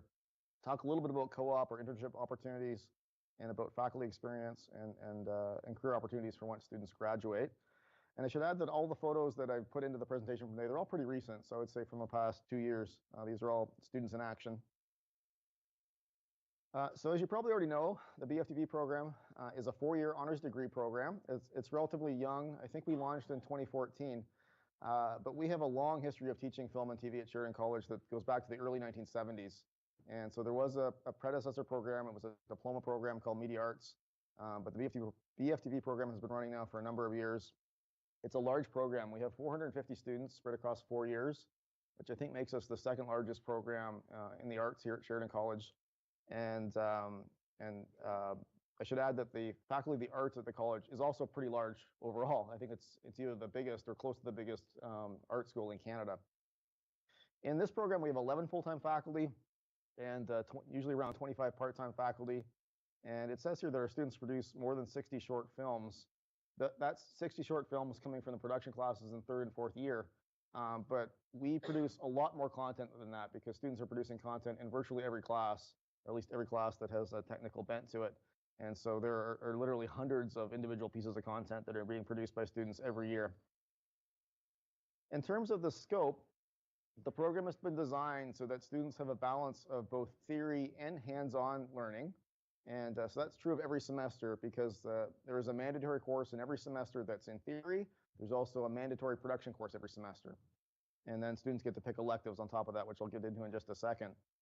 And generally, the electives and the way that we do things here are organized the way that the industry does things. So, students are engaged in writing, pre-production, production, post-production, delivery, and the business side of things. And so that's represented in the kinds of electives that we offer, and also in our approach to production overall in the program.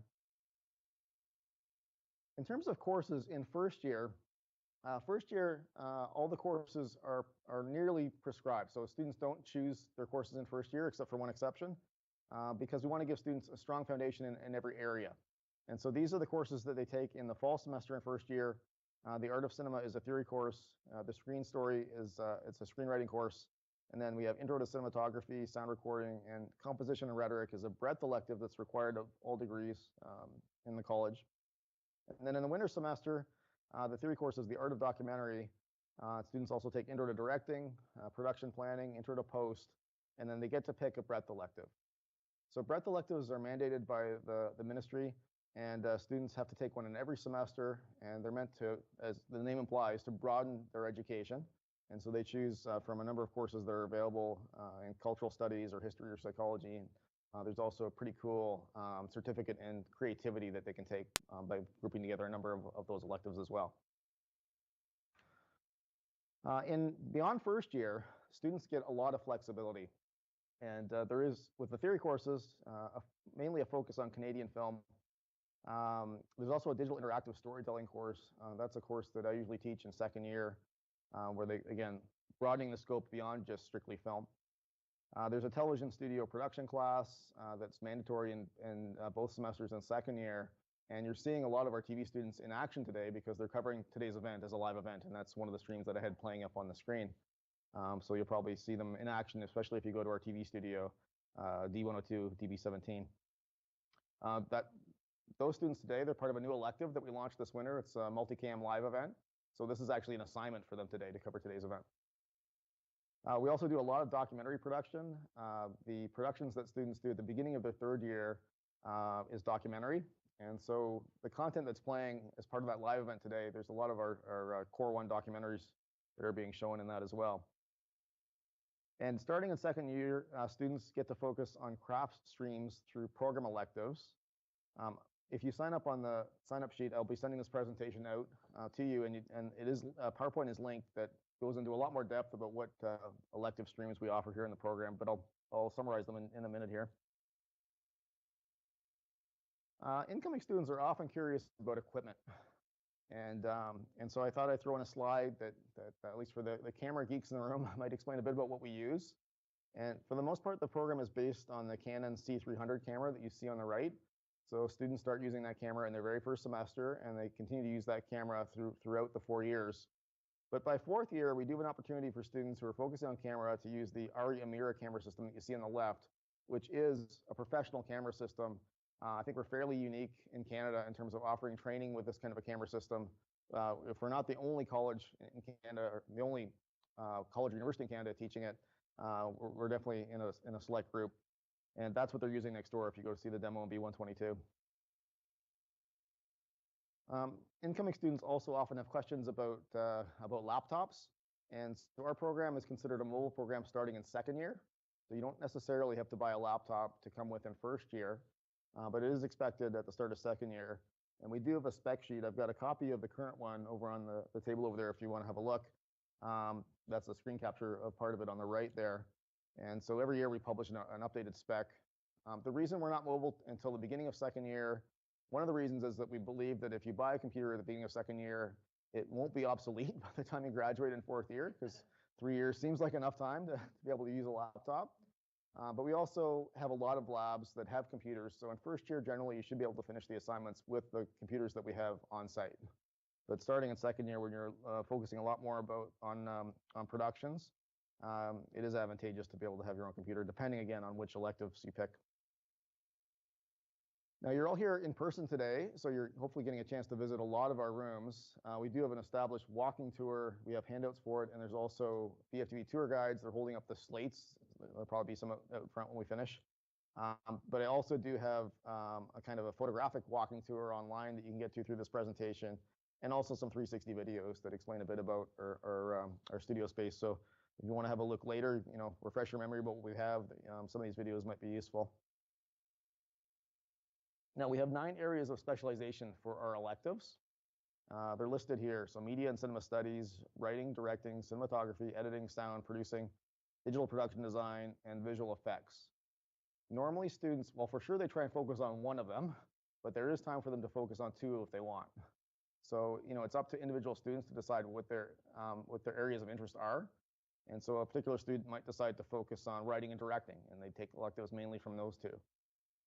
There is a fair amount of flexibility. Students in fourth year definitely have the ability to loop back and take introductory electives if they want. So you could, if you decide in fourth year that I really want to take an introductory sound elective, you can loop back and take that in fourth year. And I think that's a fairly unique design in terms of film programs in Canada.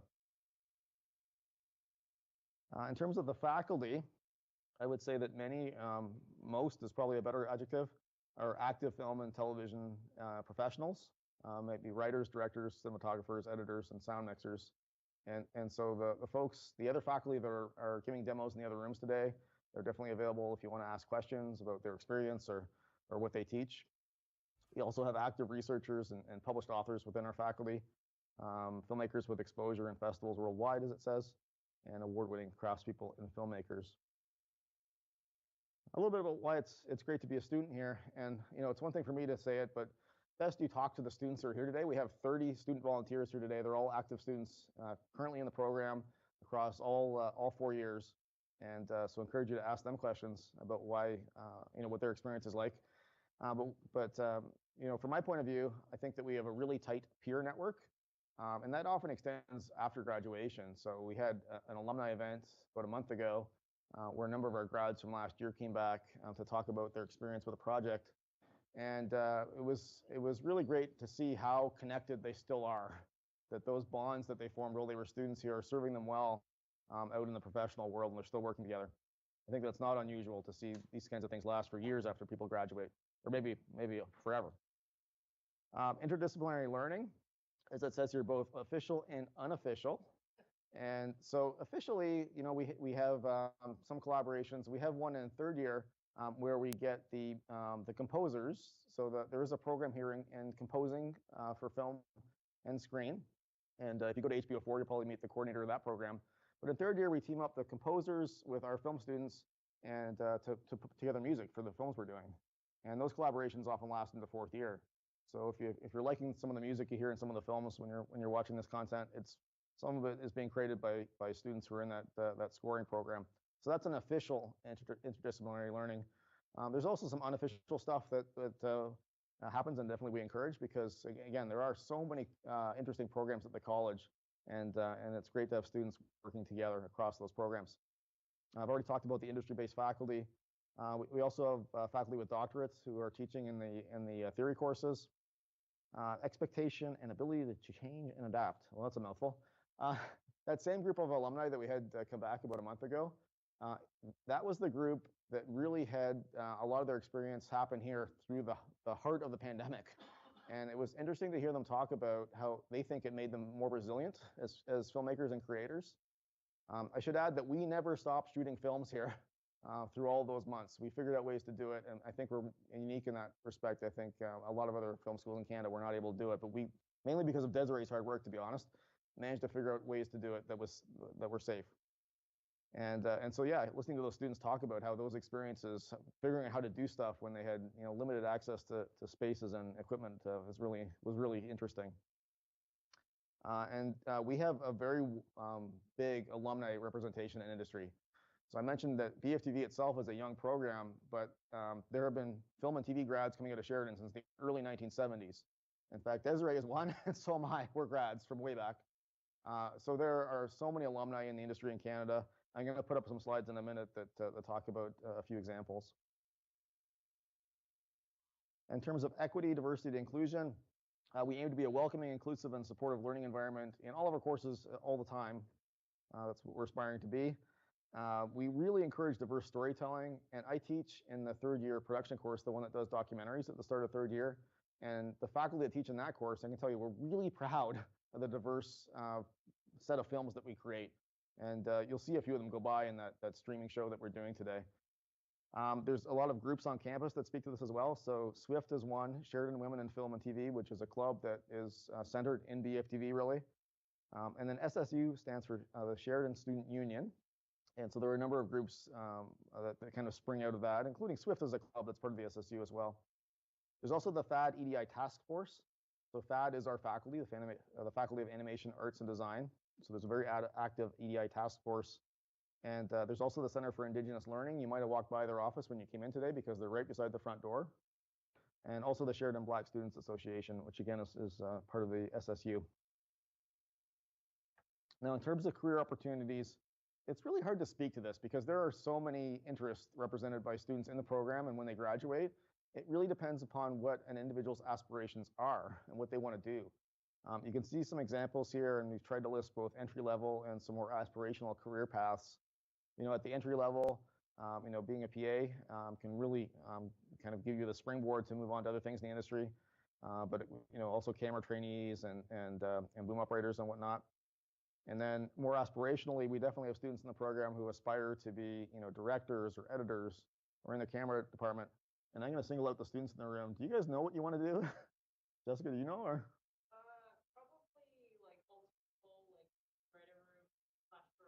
okay. Yeah, cool. Anna?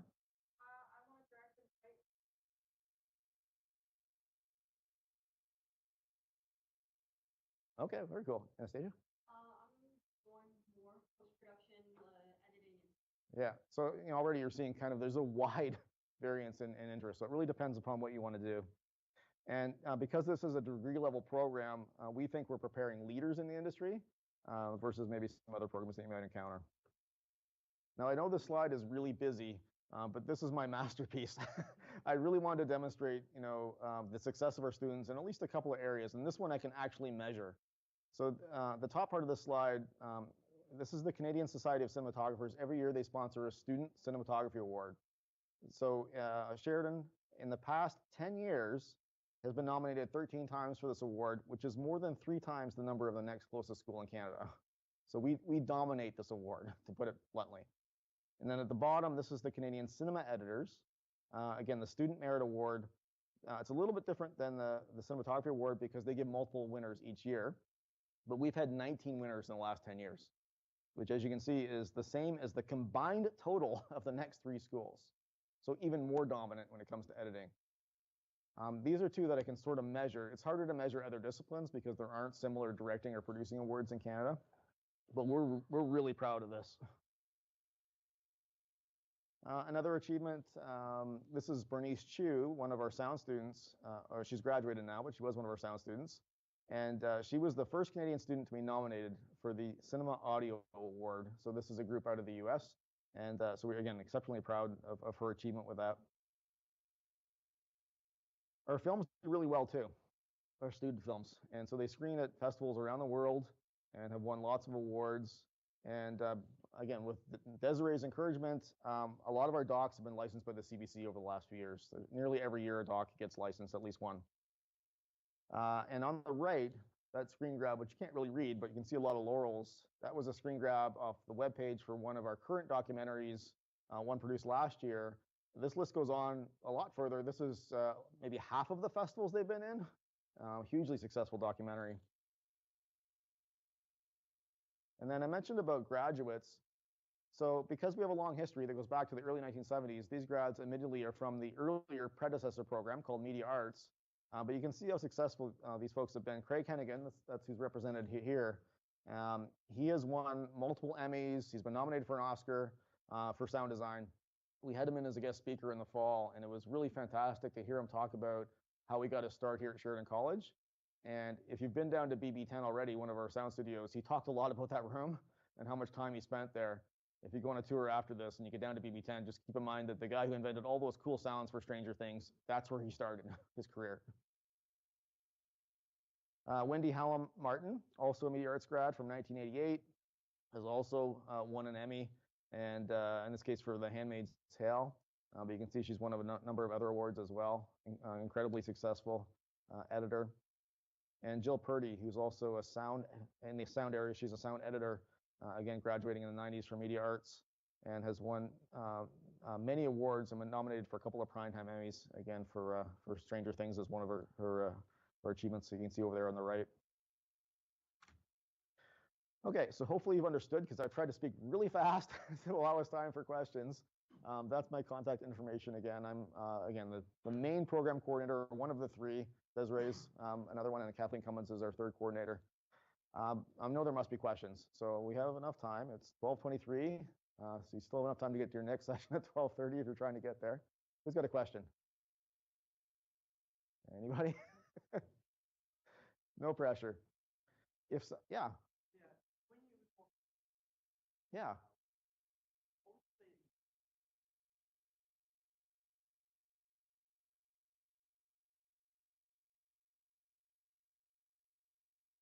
I think with any of our courses, to me, there's two factors. One is the quality of the faculty teaching in that stream. So if you go next door to B122, you're going to meet at least two of the camera faculty over there. And so Carolyn, who's over there, she's incredibly active in IATSE, one of the camera unions. And she's been a professional in the camera department for decades. So it's partly the quality of the teachers, and then also the quality of the equipment. I think, and I don't have the facts to support this, but my gut belief is that we're the best supplied film school in the country. I don't think that other film schools have the gear that we have. And again, if you've been to other open houses, maybe you can let me know if you've seen things that they have that we don't. But in terms of our camera equipment, so using the professional ARRI camera bodies, and also the lighting equipment, I was down in the equipment room when one of our shows was going out the other day, and I was like, we have that? It literally was a light this big. I can't even imagine how bright that thing is. Anyway, we're really well equipped. So I think it's two factors, the quality of teaching and also the gear. Yeah. Any other questions? Yeah.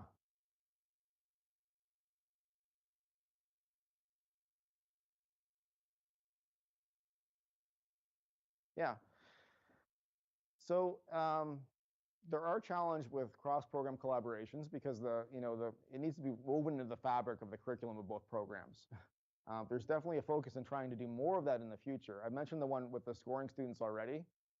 The other ones that come immediately in mind is acting. So I know one of our directing courses this current semester, they've been working with students, I think, from 2 or 3 different acting programs at the college for their assignments. And then the other one that also comes immediately to mind is working with the makeup students. So I'm not sure if you've gone past that hallway yet, but we have a special effects makeup program here at the college that is incredible. And the work they do, well, if you don't like horror films, it can be a little freaky, but that's not all they do. And so we're working on having some active collaborations with them as well. Those are the official ones. The unofficial ones, and I'm not sure if any of your productions this year have had any collaborations, but musical theater, sometimes we've done at least 1 or 2 musicals in recent years with musical theater students. When I was a student, which was a long time ago, for one of the student films that I was involved in, we actually commissioned an original piece of glass from the glass studio here as a prop. So, taking advantage of the unique programs here at the college is an interesting thing to try and do. Yeah. Yeah. Co-op. Yes. I believe from what I'm reading, it's part of the 4-year. Yes. Is that something that you help the kids find, or are they in charge of finding their own co-op? And is it a guaranteed, or is there so bad society didn't get it? You needed to graduate. You need to graduate, yeah, and it's more than 400 hours, so it's a significant number of hours. It's actually mandated by the ministry, so they require that it's part of the program, and they mandate the number of hours as well. So we have a prep class that happens at the beginning of 3rd year, where one of the representatives from the co-op office, he teaches that class and prepares the students in terms of resumes and other guidelines about professional practice. And then, well, it might be better if one of you speak to it. Yeah. So there's a website that we do which is called Sheridan Work, which has listings that almost every of all these jobs that are available. So there's lots of things to apply for. I just support that to apply. So you can guarantee your place. So co-op happens over the summer rather than affecting the program schedule. Yeah, between third and fourth year. Yeah. So there's plenty of different opportunities there, which is really great. But it is like student responsibility to get them. Did you have, you were okay to get it? Like everybody, Yeah. was able to get it? It's been really accessible on Sheridan I Work. was just thinking with the pandemic, it might have had conflicting years. It was, I'm gonna be honest, it was hard. Yeah. And so Jessica, I know you're fourth year, right? Yeah, basically what I did is I took the last year, but there was a lot of students that have accepted it, so you are able, it's not recommended, but you can defer it. But yeah, the call process are really good with helping out. You also encourage to outsource like email production companies and stuff themselves as well. And then this silly question, is this co-op? No.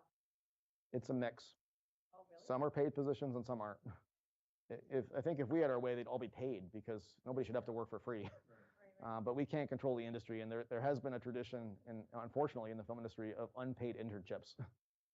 But many of them are paid. So it's not. No, it's not a silly question at all. No. As much as possible, we try and encourage the students to strategically find their own placements because only the student can know what their aspirations are when they graduate. And the placement is a springboard potentially to when you graduate. Like you make contacts, hopefully, and you get experience that are going to help you when you finish fourth year. I like the fact that you mentioned there's a website because honestly, if I Google, where's the best place to get a haircut, I'm only, you know what I mean? Like, I don't know, we don't know this industry, so we don't Right. know, besides table 14, that's all I can think of, right? Like, I have no list of where.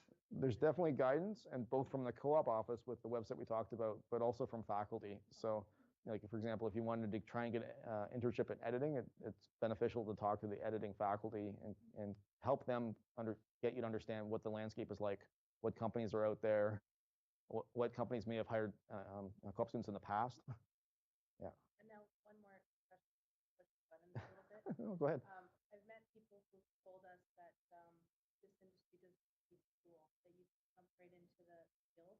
Right. And it's interesting because we're seeing this offered at universities, like for Guelph, we've seen this offered here at Sheridan and Yeah. Mohawk. But then this people we've met in industry are saying you don't need school. I don't believe that. I just was wondering if you have an opinion on that. My personal opinion is you need school. You need to pay. But admittedly, like there are people who are able to not do that. The industry in the Toronto area has been exceptionally busy in the last few years, and especially in certain areas. But You need to learn all this stuff. yeah, like having 4 years to actually let yourself develop, and like we see such a huge change from students coming in first year to when they leave in fourth year. They've matured as people, they've matured professionally, and especially if you're coming straight out of high school, I think that would be a massive jump to try and go straight into industry. It would be, I think, overwhelming for most people. Yeah, I miss grade 13. Can't even imagine. Yeah. Yeah, and then beyond that, I think there are benefits to getting a degree. You don't necessarily know what you're going to do with the rest of your life, and you may come to a point where you regret not having a degree. And like I can speak from a personal point of view, I could not be teaching unless I had not only a bachelor's but also a master's degree as well. And so the program gives you a path to doing a master's if you want. Yeah. Yes. So for the co-op, I have a question. Sure. So I know the camera union offers the sort of like camera exchange program for Yeah. a year, which you have to apply for in January. Yep. If you took that as your co-op, would that be co-op, or would it have to be something less freelance and more like I'm working with some stuff? So I guess there's a couple answers there. You don't have to get all your hours with one job. And Hannah, I think you were speaking to that, right? You got half your hours with one thing you've locked up and you're trying to get the rest of your hours with something else. Yeah, so like camera's kind of like that, where you may not get all your hours on one production, where you may try and pack together a few things. I don't think you can really, the camera trainee, so I'm not, Carolyn, who's next door, she's an expert because she taught that course, IATSE's course, trainee course. She taught it for many, many years. So you can ask her for more specifics. And we do deliver that course still here at the college, by the way. I think, you know, if part of that training program is they get you onto set for X number of hours, it might. Yeah, it might. And that would be one that I would defer to one of the co-op people to answer. So William Young, he's here today. He's the gentleman who teaches our co-op class. I think he said he's in the Commons area, so you could definitely try and track him down. That's the kind of question he could answer. Yeah. And, sure.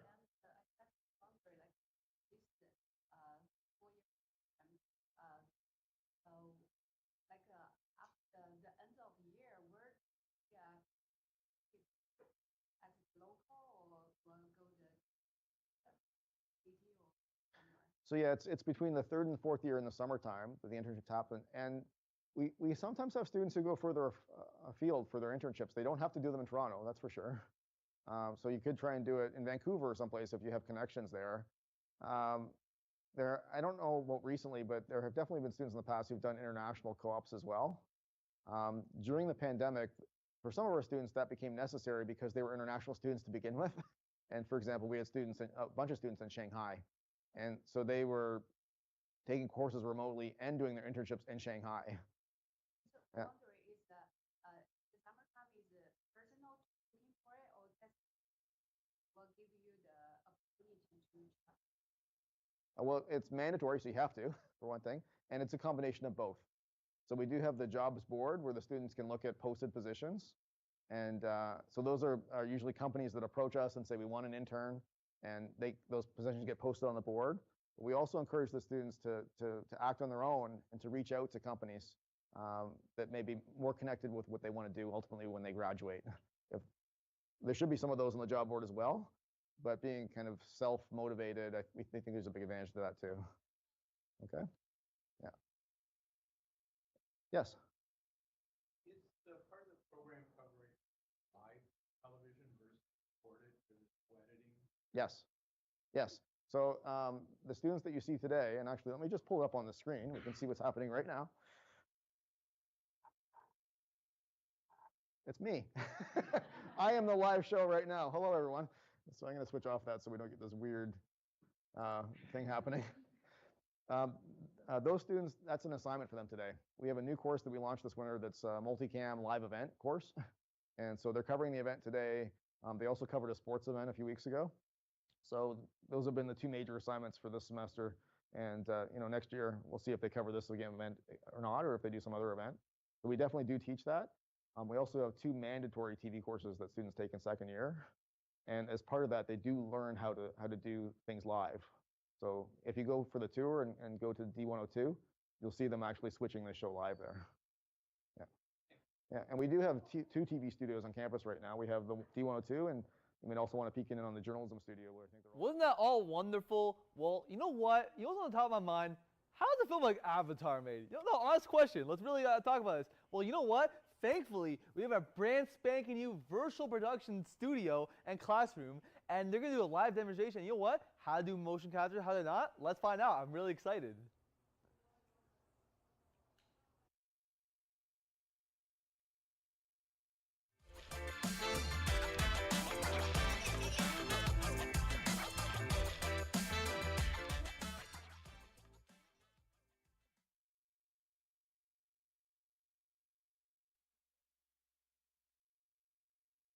Zoe, can you tell us what we're doing here today? Absolutely. So as I'm sure you can see, I got a funky little contraption on right now, and this is our motion capture suit. So I've got a bunch of different straps on me, and attached to these straps are these little orange boxes. Once I put these boxes on, stand in front of our little camera screen there, calibrate the system, I am now able to control the wizard and become the wonderful wizard of virtual production.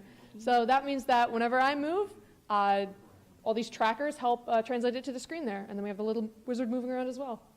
Amazing. So how would this be used in BFTV or in like the real life film scenario? So this is a super, super cool and futuristic alternative to traditional computer animation because it takes a fraction of the time. Because as you can see on the television screen, as I move around, the wizard moves around as well, which means that in theory and in practice, we could animate a scene in real time. I could be moving around and we record as I'm doing it. And rather than having to animate and take a lot of time to do that, we can do it almost immediately, which is super, super cool. And so we can use that for film and television, just different animated things, or we can use it for video games. And video games is where it's been used a lot so far. Oh, wow, amazing.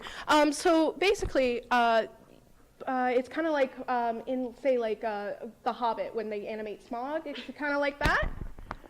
I would say so, yeah. It's similar too. Without knowing too many of the ins and outs, it's probably a similar.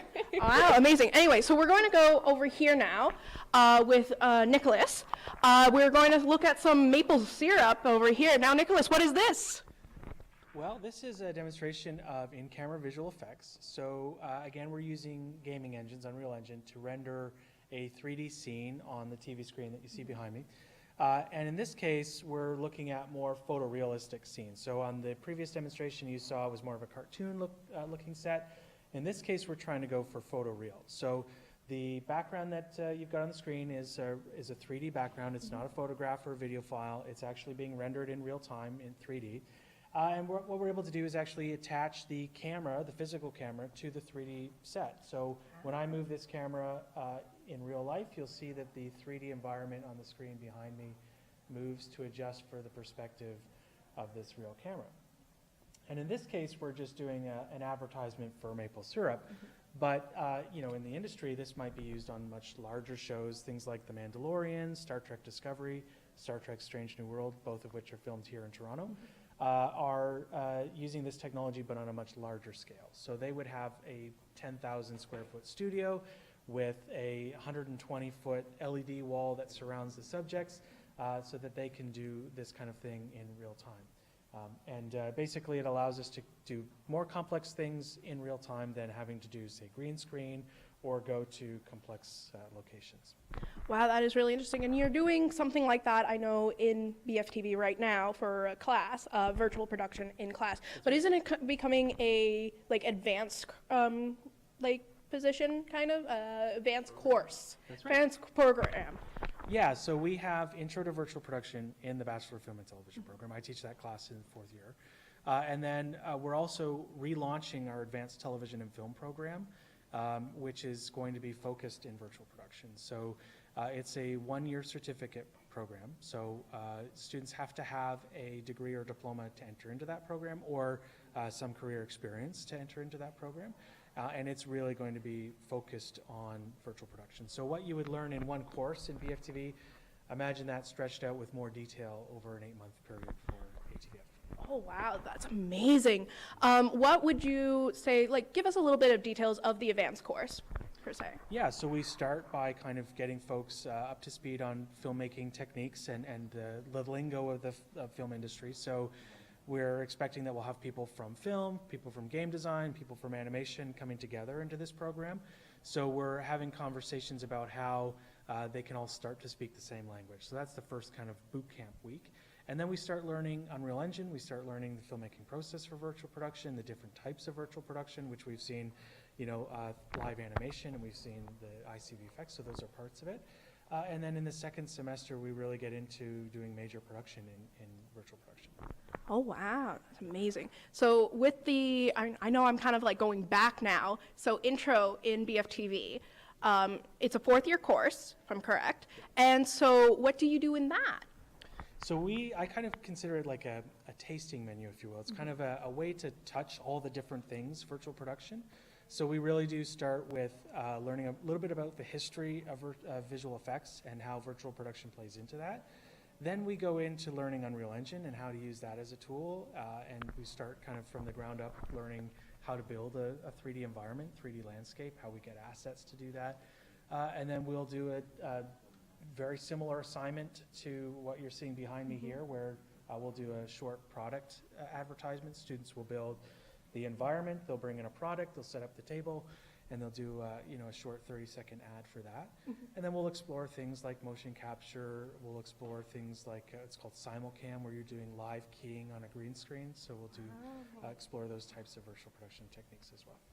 Okay, that's amazing. Okay, I want to just see, like, I don't know if you guys can see, but like, let's go to the little like screen right now.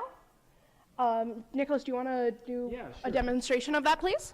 So I can start with the make insert bottle occluded with this log here. You can then do a quick dolly in, and you'll see that the background is changing as I move the position of the camera. It's amazing. It looks like it actually is in like the forest and everything. I love that. So what do you guys all think? That's pretty cool, huh? The BFTV program promotes and strives for excellence, and all the students and everything, it's been shown very well so far. Now let's keep going with Core Production 2 production. Drink the Noise from Katie Gaskin, the director of photography on this project. As DOP, Katie has worked closely with the director and to make sure that the project doesn't only look beautiful, but to make sure that the final product looks exactly like the director has envisioned in their head. So let's hear a bit more about that process.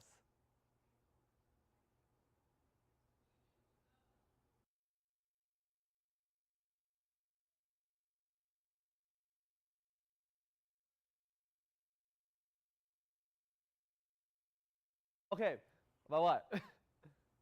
I don't know about what you guys, but that project sounds like, I'm still talking? All right, hope you guys have a great time. Open house is good. BFTV is great. Please enroll. A lot of stuff. I hope you guys found everything fascinating, really cool. Running the technical difficulties. We're making it entertaining for everybody. I don't know what else to talk about. Sheridan rules.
It's like a kids' TV show gone wrong.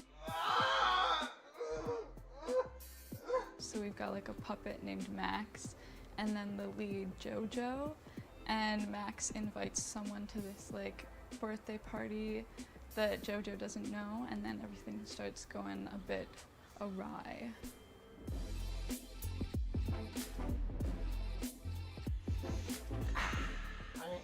Beginning style was like a TV show, kids TV show, so it was very like standard, but it was like kind of tricky because we had to mimic the look of a kids' TV show.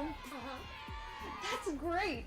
And then figure out how to progressively break that to make it like kind of creepy and weird.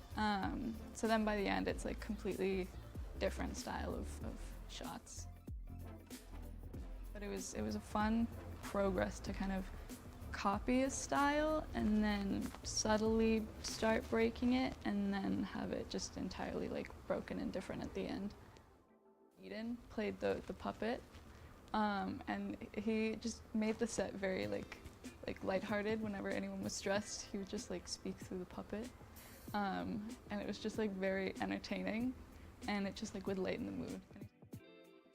I made a lot of progress. I didn't know like anything coming in here, and there were a lot of people who did, and I was like very taken aback, and like it made me stressed because I was like, oh God, I'm supposed to like know a lot more than I do.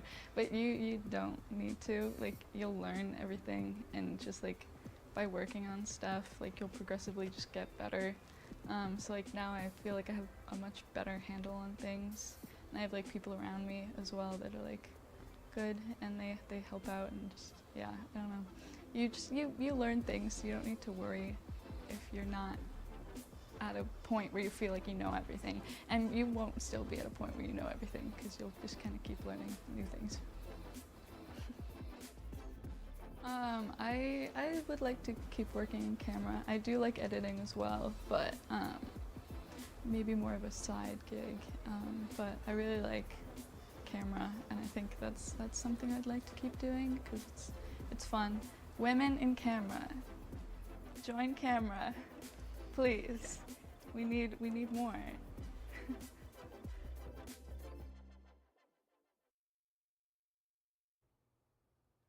Did that look amazing? Well, I'm actually very excited to see what Katie's cooking. I can't wait to see it. Now, from a DOP about Core 2, we've seen some projects as well, but we haven't heard from Core 2 director yet. Well, what works out really well then, because next we have Weldon Hovey coming in here to talk about Apartment 17. He pitched the project at the beginning of the year, and he immediately had all the students in the year excited to work with him.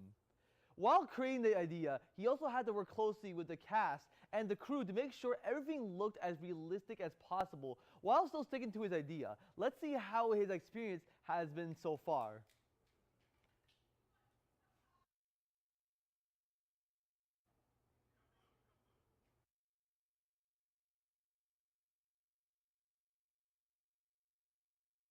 My name is Weldon Hovey. I'm the writer and director and visual effects artist of Apartment 17.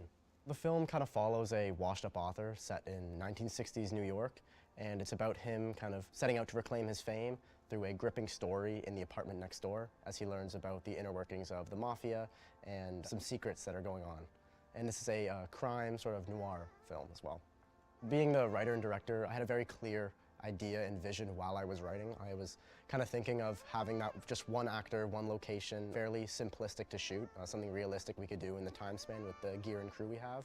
But also, you know, trying to push myself a little bit by making it very sound focused because there isn't a lot of on-screen dialogue. It's all told off-screen through conversations he hears next door. It was definitely a challenge because it's a big change of pace because we didn't film any dialogue scenes. It was very dependent on the actor's body language and his expressions, which is something that's often overlooked as people more so focus on the vocal delivery rather than what the actor looks like on screen. I felt it was just a new challenge entirely. I think it took the same amount of time as it would have been if it was like more dialogue driven, but it was definitely more interesting to describe the film to the actor while we were doing casting, letting them know that there isn't actually any lines for them. It's all about your portrayal of this character online. So it's really diving deep into the script, like who this character is, their backstory, their emotions during every scene is really, really important to lock down because it's not like he can say how he's feeling. He has to strictly just show it. And I thought that was a really fun challenge to do, especially like while writing.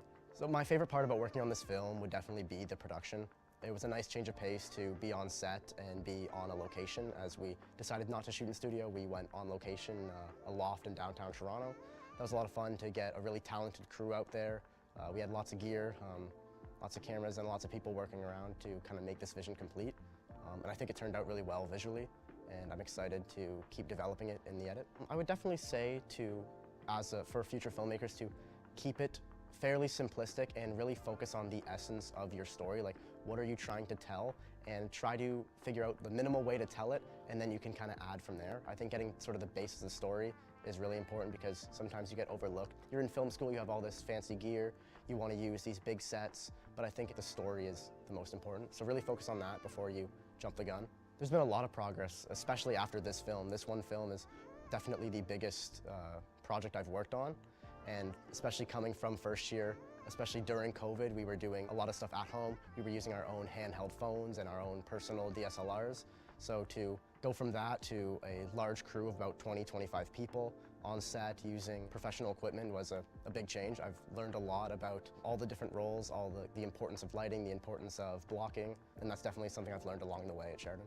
Yeah, so after graduating, I definitely do want to pursue a career in writing, directing, first assistant directing, potentially producing. Staying in Toronto and kind of close to that like central hub of Canadian filmmakers is really important, and I think with the ever-growing scene in Toronto, I think there's going to be a lot of work. And with virtual production studios starting to come into the mainstream, I think it'll be really exciting because, you know, more indie filmmakers and low-budget filmmakers will have access to locations that they've never had before, and I think that'll really change the game.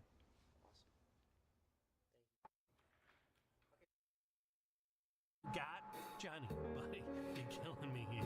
I don't need the press telling me you're a one-hit wonder. I need at least 90 pages. The New York Police Department has issued a statement asking citizens to be on the lookout for any suspicious activity in their neighborhoods. What they're saying, Bruno. Cops are following every lead they can get their muddy paws on.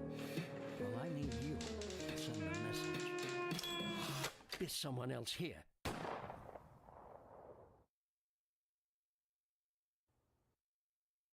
How ambitious did that look for a Core 2 film? Honestly, like, round of applause, that looked awesome. Now, wow, after talking about that, I am absolutely perched. Thirsty, even. Oh, speaking of thirst, Pamela Tonge is here to talk about the portfolio project. Let's take it up to her.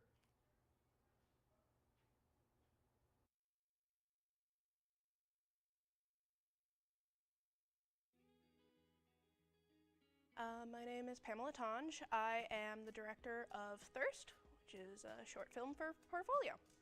I would say the genre of Thirst would probably be like a gothic horror or even gothic romance. Basically, it is about a woman who is basically in love with this other woman, and it turns out she's a vampire, and she has to come to terms with that and figure out whether or not she wants to stay, basically.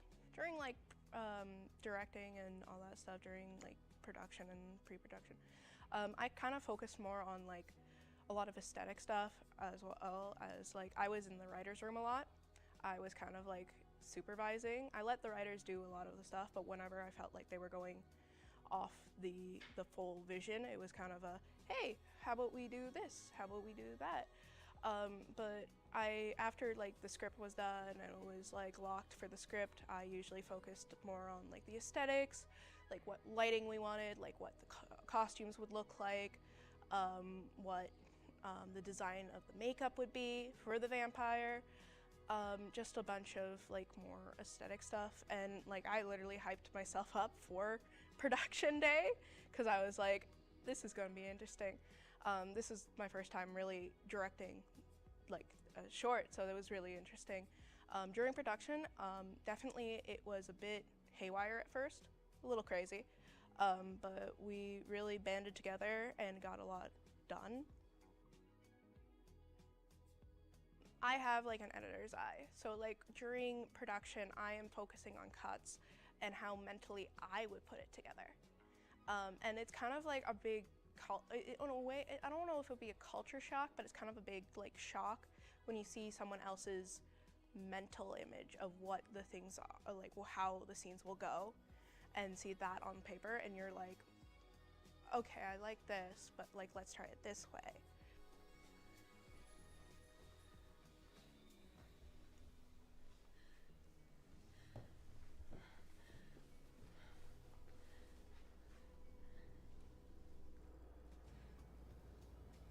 Really enjoyed like talking to the actors and like getting them in the zone of what they should be feeling, and not what they should be feeling, but like what like the moment is about, like oh, you just found out your girlfriend basically is a vampire. How do you react to that? Like, are you, like, what are you feeling right now? And like getting that emotion out is really cool. I also enjoyed costuming because I also did the costumes for my film. And so, I don't know, I found it really fun just to like get, like, we got a really fancy robe for the vampire and I'm like, this is the best thing ever. I think definitely, like, as a director, you need to understand that, like, if you don't know what you're doing, tell them. Like, it's fine. Like, honestly, I think people respect you more if you tell them, hey, I don't understand this. Can you help me? Because I think that it gives you kind of, like, they feel more open into telling you things because you are open with them. And like, I felt like that helped people come towards me with like ideas and suggestions. I was very like, just be open and like try to get along with your crew and like try to include people. Like,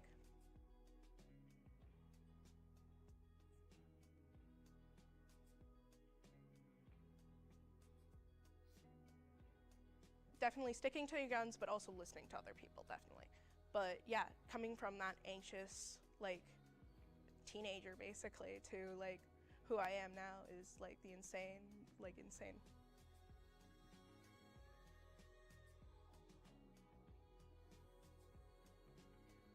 Like, it's not that you don't feel comfortable, but you feel a little uncomfortable. Like, you're always on your feet being like challenged as a director.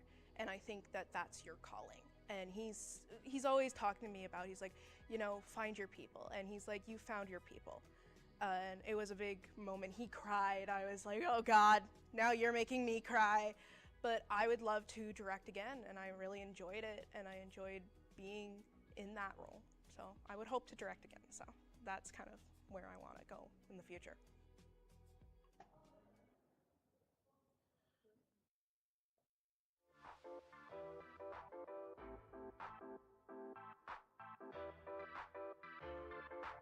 I'll get started in just a couple of minutes, but I'm curious, how many of you have already been on a tour today? Okay, one family, or two families maybe. So if you haven't been on a tour yet, there are at least a couple different kinds of tours that you can go on today. There's one that's specific to film, and you'll know our tour guides because they're holding up movie slates. And there should be hopefully 2 or 3 of them out in front once we finish our talk. And then there also is more general tours that you can take as well today. Did you? Yeah. It's not too late. Our rooms are going to be open until 2 o'clock, so there'll still be at least probably at least 25 minutes after we're done chatting in here.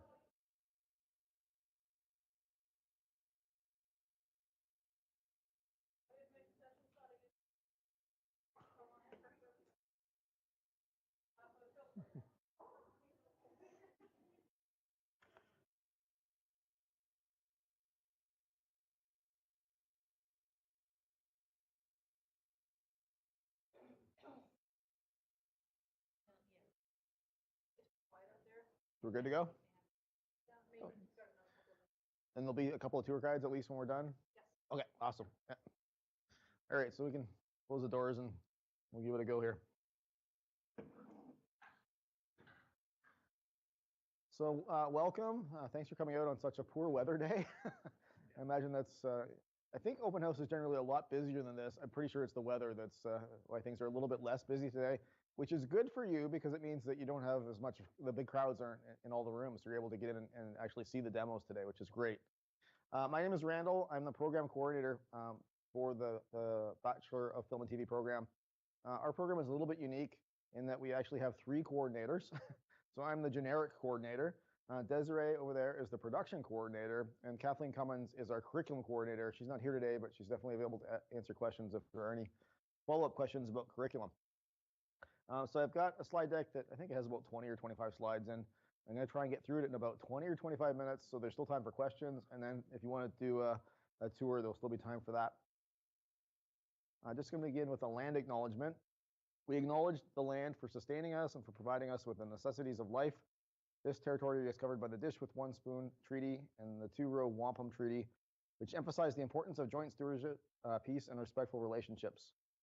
As we reflect on land acknowledgements, let us remember that we are all stewards of the land and of each other.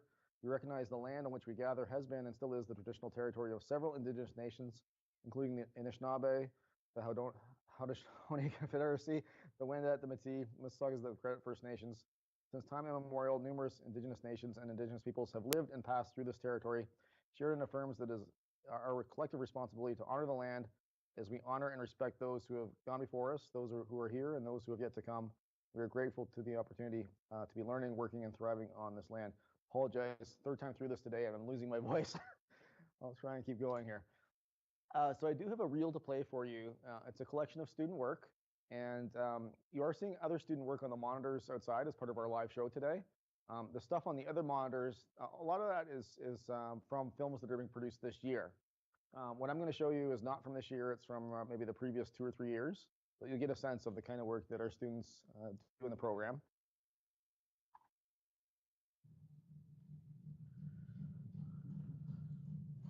Where do you think you're going? I'm getting a tattoo. It's not enough life for a dead man. Not dead yet, mate.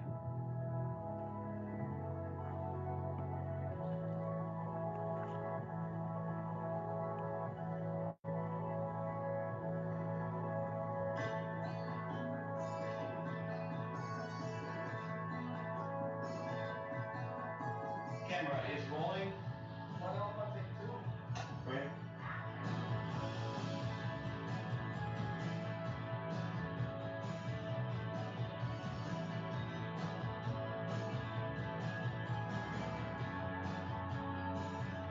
She's saying it's great.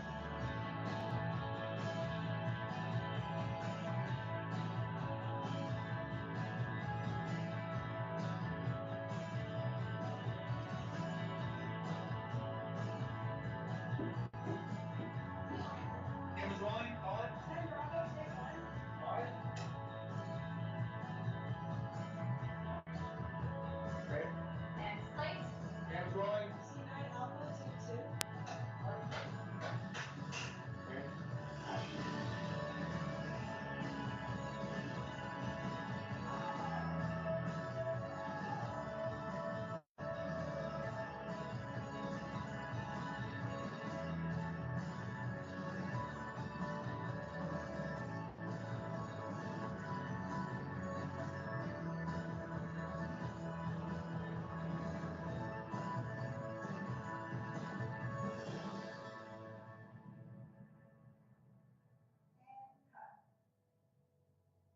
Everyone to see me flex my pecs!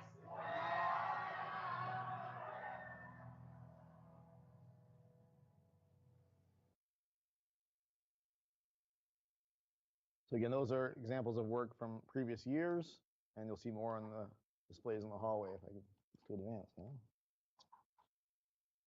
There we go. Okay, so today's chat, we're going to talk a bit about the program in a general way to start.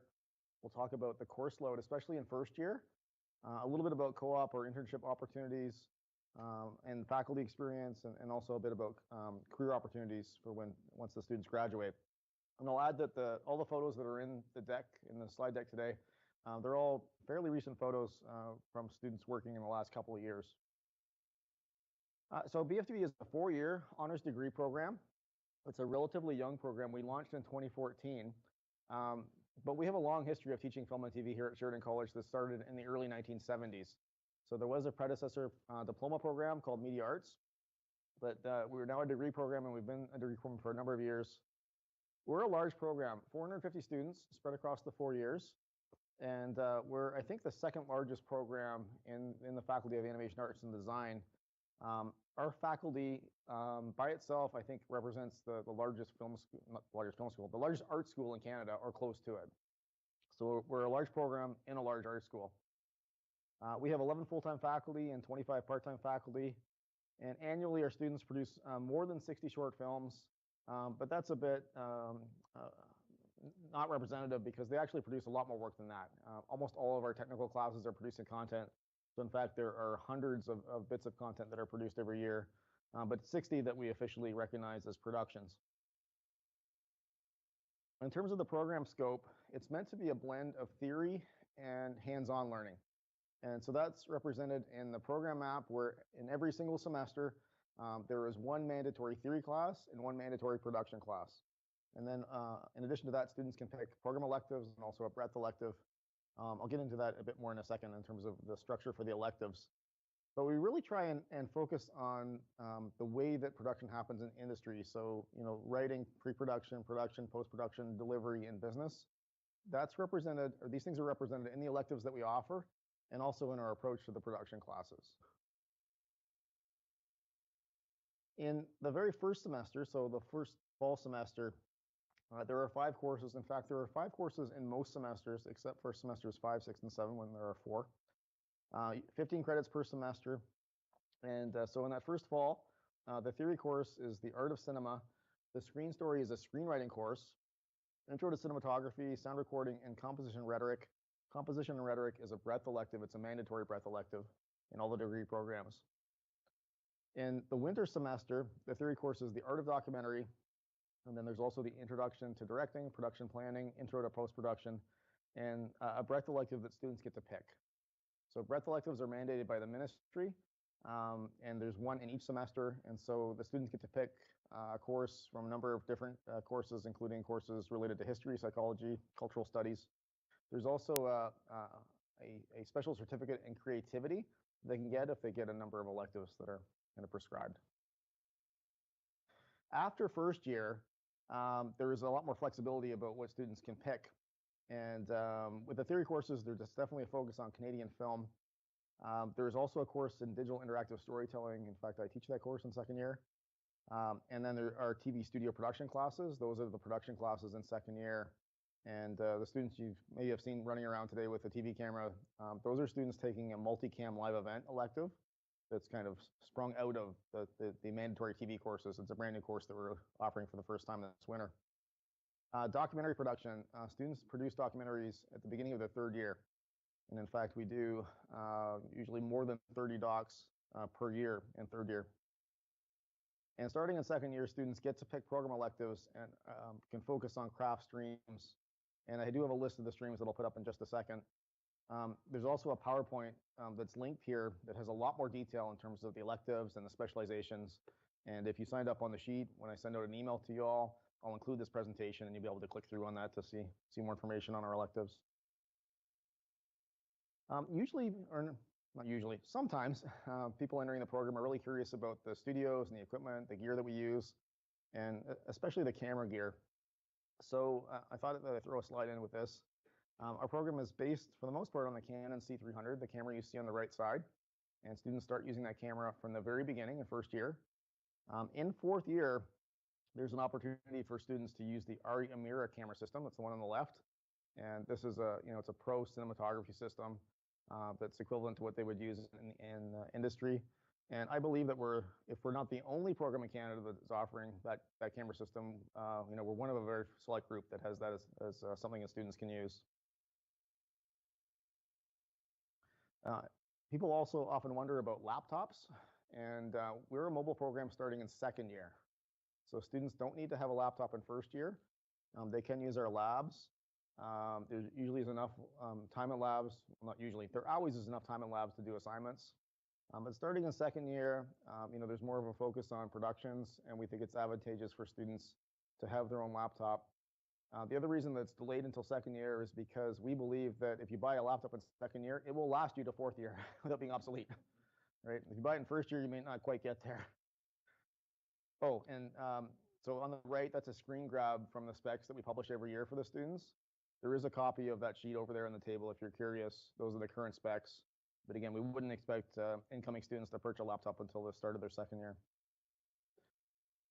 Now, you're all here today, so you're able to see our studio spaces and our lab space.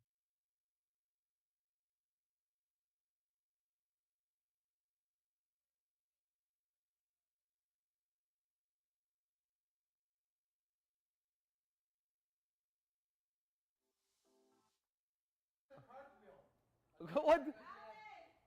No, I'm not. I'm good.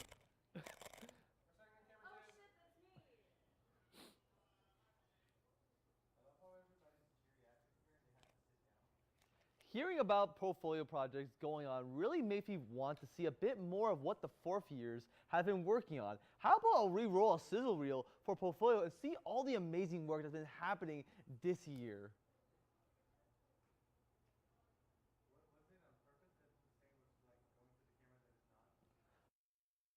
My name is Anna Diaz. I was a director of photography for Happy Life, one of the portfolio projects we did this year. It's a short narrative, and it's about a trans girl accepting herself finally, and like confronting her roommate about it, and just moving out of her place with the roommate, and just like accepting herself. So the director, Bianca, her and I have been friends for a while, so I feel like we're really accustomed to working with each other. So as soon as she told me the story, I knew what I wanted. I wanted something very like, not dreamy, but very like soft and like kind of dreamy, like kind of hazy looking like. And I told her that, and then she agreed on it. She gave me some examples of other movies like Grand Budapest Hotel as like an example of like the look of it. I think that was a major inspiration for that. Also the movie Her, just like the pops of colors when it's like so soft contrast, but like there's some pop of red every now and then. That was also a big inspiration for the movie that we both agreed on. Everyone on the crew like I could trust, and I had a good time on set and outside of set.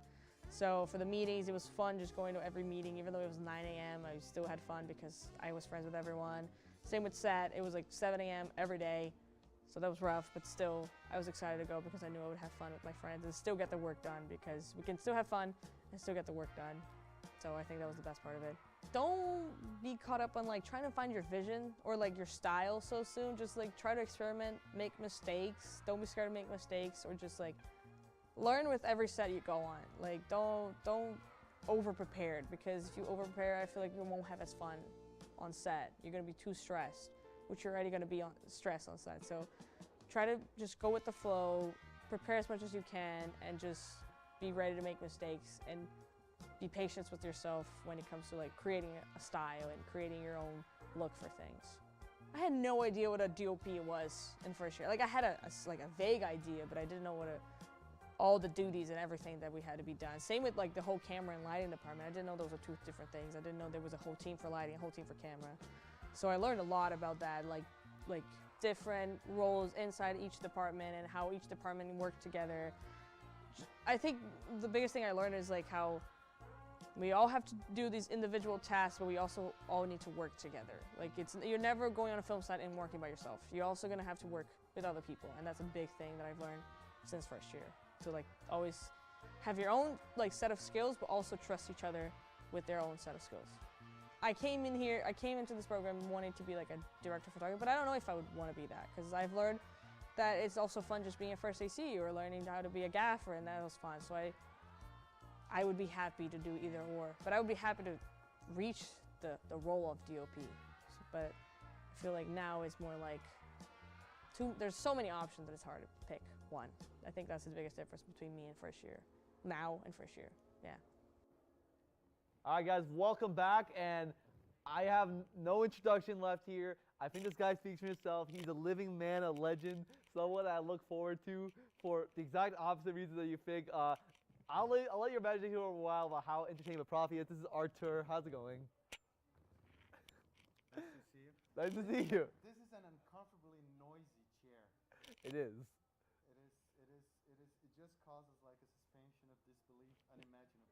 No. I think the audio head's going crazy. I think the plant here is having the best time. The plant is a great guest as well. I want everybody to meet Greg the plant. Is my mic not working? It's muted. Who muted? Technical difficulty, guys. Our problem. Microphone, guys. We are live, but you muted my microphone. I did? Did you mute my microphone? I will never confirm nor deny. That's an accusation or That claim. is preposterous. Damn it. All good. Well, unacceptable. Well, now we're here. What about Greg the Plant? Greg the Plant. Greg the Plant has been here for about 20 years, from what I've heard. There have been multiple iterations. Right now, it does have bubble wrap inside the vase. So if you look closely, it's bubble wrap. So it should hold, because before this part was falling. So you see, we're always investing in upgrading things. I know, we talk about advancing equipment, avatar equipment, motion cap. No, it's good. Greg the Plant is the real one. Greg the Plant is great. We've used for more things than we wish we had. And there it is. It's our boy. Well, listen, I think because we were required to actually talk about something serious. This chair is really noisy, man. It is such a noisy chair. Well, listen, I would love to joke now, but I think we should talk about actually something slightly serious about a moment. All right. Television production. Talk to me about what the program is like. We have 2 mandatory TV classes, which are the television production process classes. They are basically for everybody to get at least a brief understanding of multi-camera production. So understanding the different aspects of having multiple cameras running at once, just like you're seeing here. So if we do it like this, this, and this, they could change the camera. They're not changing. Come on, Anna. You can do better. This, so this, and this. There you go. That's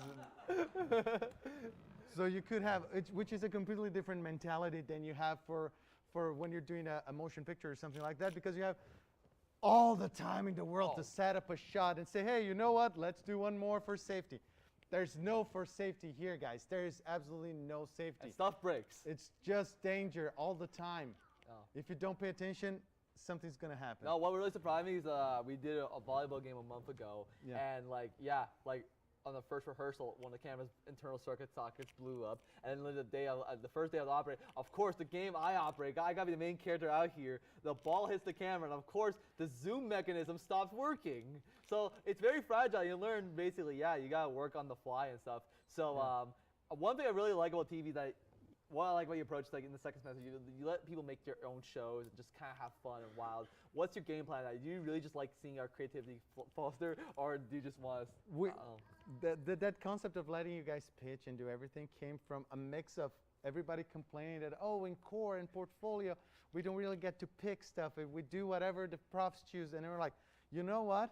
Let them pick their own demise. Let them see how difficult it is to choose the ideas that they're going to produce and the challenges of doing them. So we put you guys in a situation that, okay, you guys know better, choose it. And sometimes you guys choose amazing things and you pitch amazing things. Sometimes it's just horrible. But I love it because it's also the challenge of learning to distinct and learn to filter those bad ideas before they reach production phase, right? So be real with me. Was Hussein's Gains a horrible idea? Hussein's Games was just a sketch within another show, correct? Yes. So that was fine. That worked fine. It wouldn't sustain itself as a whole show. And I think you would agree. I've had people who told me different, but I'll let that slide, Yeah, the people that lie to you, it's not my fault. Damn. There's not much I can do with your friends are not real friends. Whoa, so you're saying I should not listen to them? Yes. Damn. Yeah. I'm real. See, this guy's giving us wisdom and jokes here. Let's give a round of applause. No, so like honestly, another thing I want to ask, like, so you see, obviously you see your students come here for TV. How do you see them, say, second years coming for TV? They come to your class. How do you see them apply those skills later on when it comes to like feature films or maybe other TV? I wish they would apply the skills, but no, I'm joking. Of course, no. Usually they do pretty well. Usually we have to. I cannot say I cannot say that I hit them because I would get arrested. But it's like tough love sometimes. Yes. It's like sometimes you need some toughness, because a lot is like they still green at second year. Even though there's a lot of what I like to call first year intellectuals. They come in first year. They watched, I don't know, Pulp Fiction or some other garbage, and they think they understand anything about anything. He's calling everybody watching right now. I'm just saying, Yeah, and it's like, no. Exactly. Exactly. My nephew's over there, and he knows better. So. Look at that. It's so cute. But it is the sort of thing, like, there's a lot to be learned, and you can see those things. Some things still drive me crazy. One thing that drives me crazy, and I'm going to talk to Octavio, who's right there behind the camera. Some cameras show Octavio over there. One thing that drives me crazy with the producers is how they try to shoot documentaries using freaking primes. Whoa! That drives me absolutely bananas. B-A-N-A, bananas. You never shoot a doc with a prime lens. Because if the person has a reaction, if something happens, you need to be able to adapt. You need to be able to get close by. You need to be able to run to the person and get that reaction shot. You don't do a prime because a prime won't let you do this. Right? Just like we're doing here. The cameras are versatile. They can move and they can follow people and they can do things, correct? Yes. And that is the part that drives me insane. What an interview this was. Oh my God. You know, one more thing before we go. You know, seems in the mood. This guy's a band. His name is Slugs. It's awesome, guys. Check it out. I gotta shout my proud band out. Yeah. If anybody wants the Slugs, just go on Instagram or social media. It's the THE. Slugs, SLUGGS. Why two G's?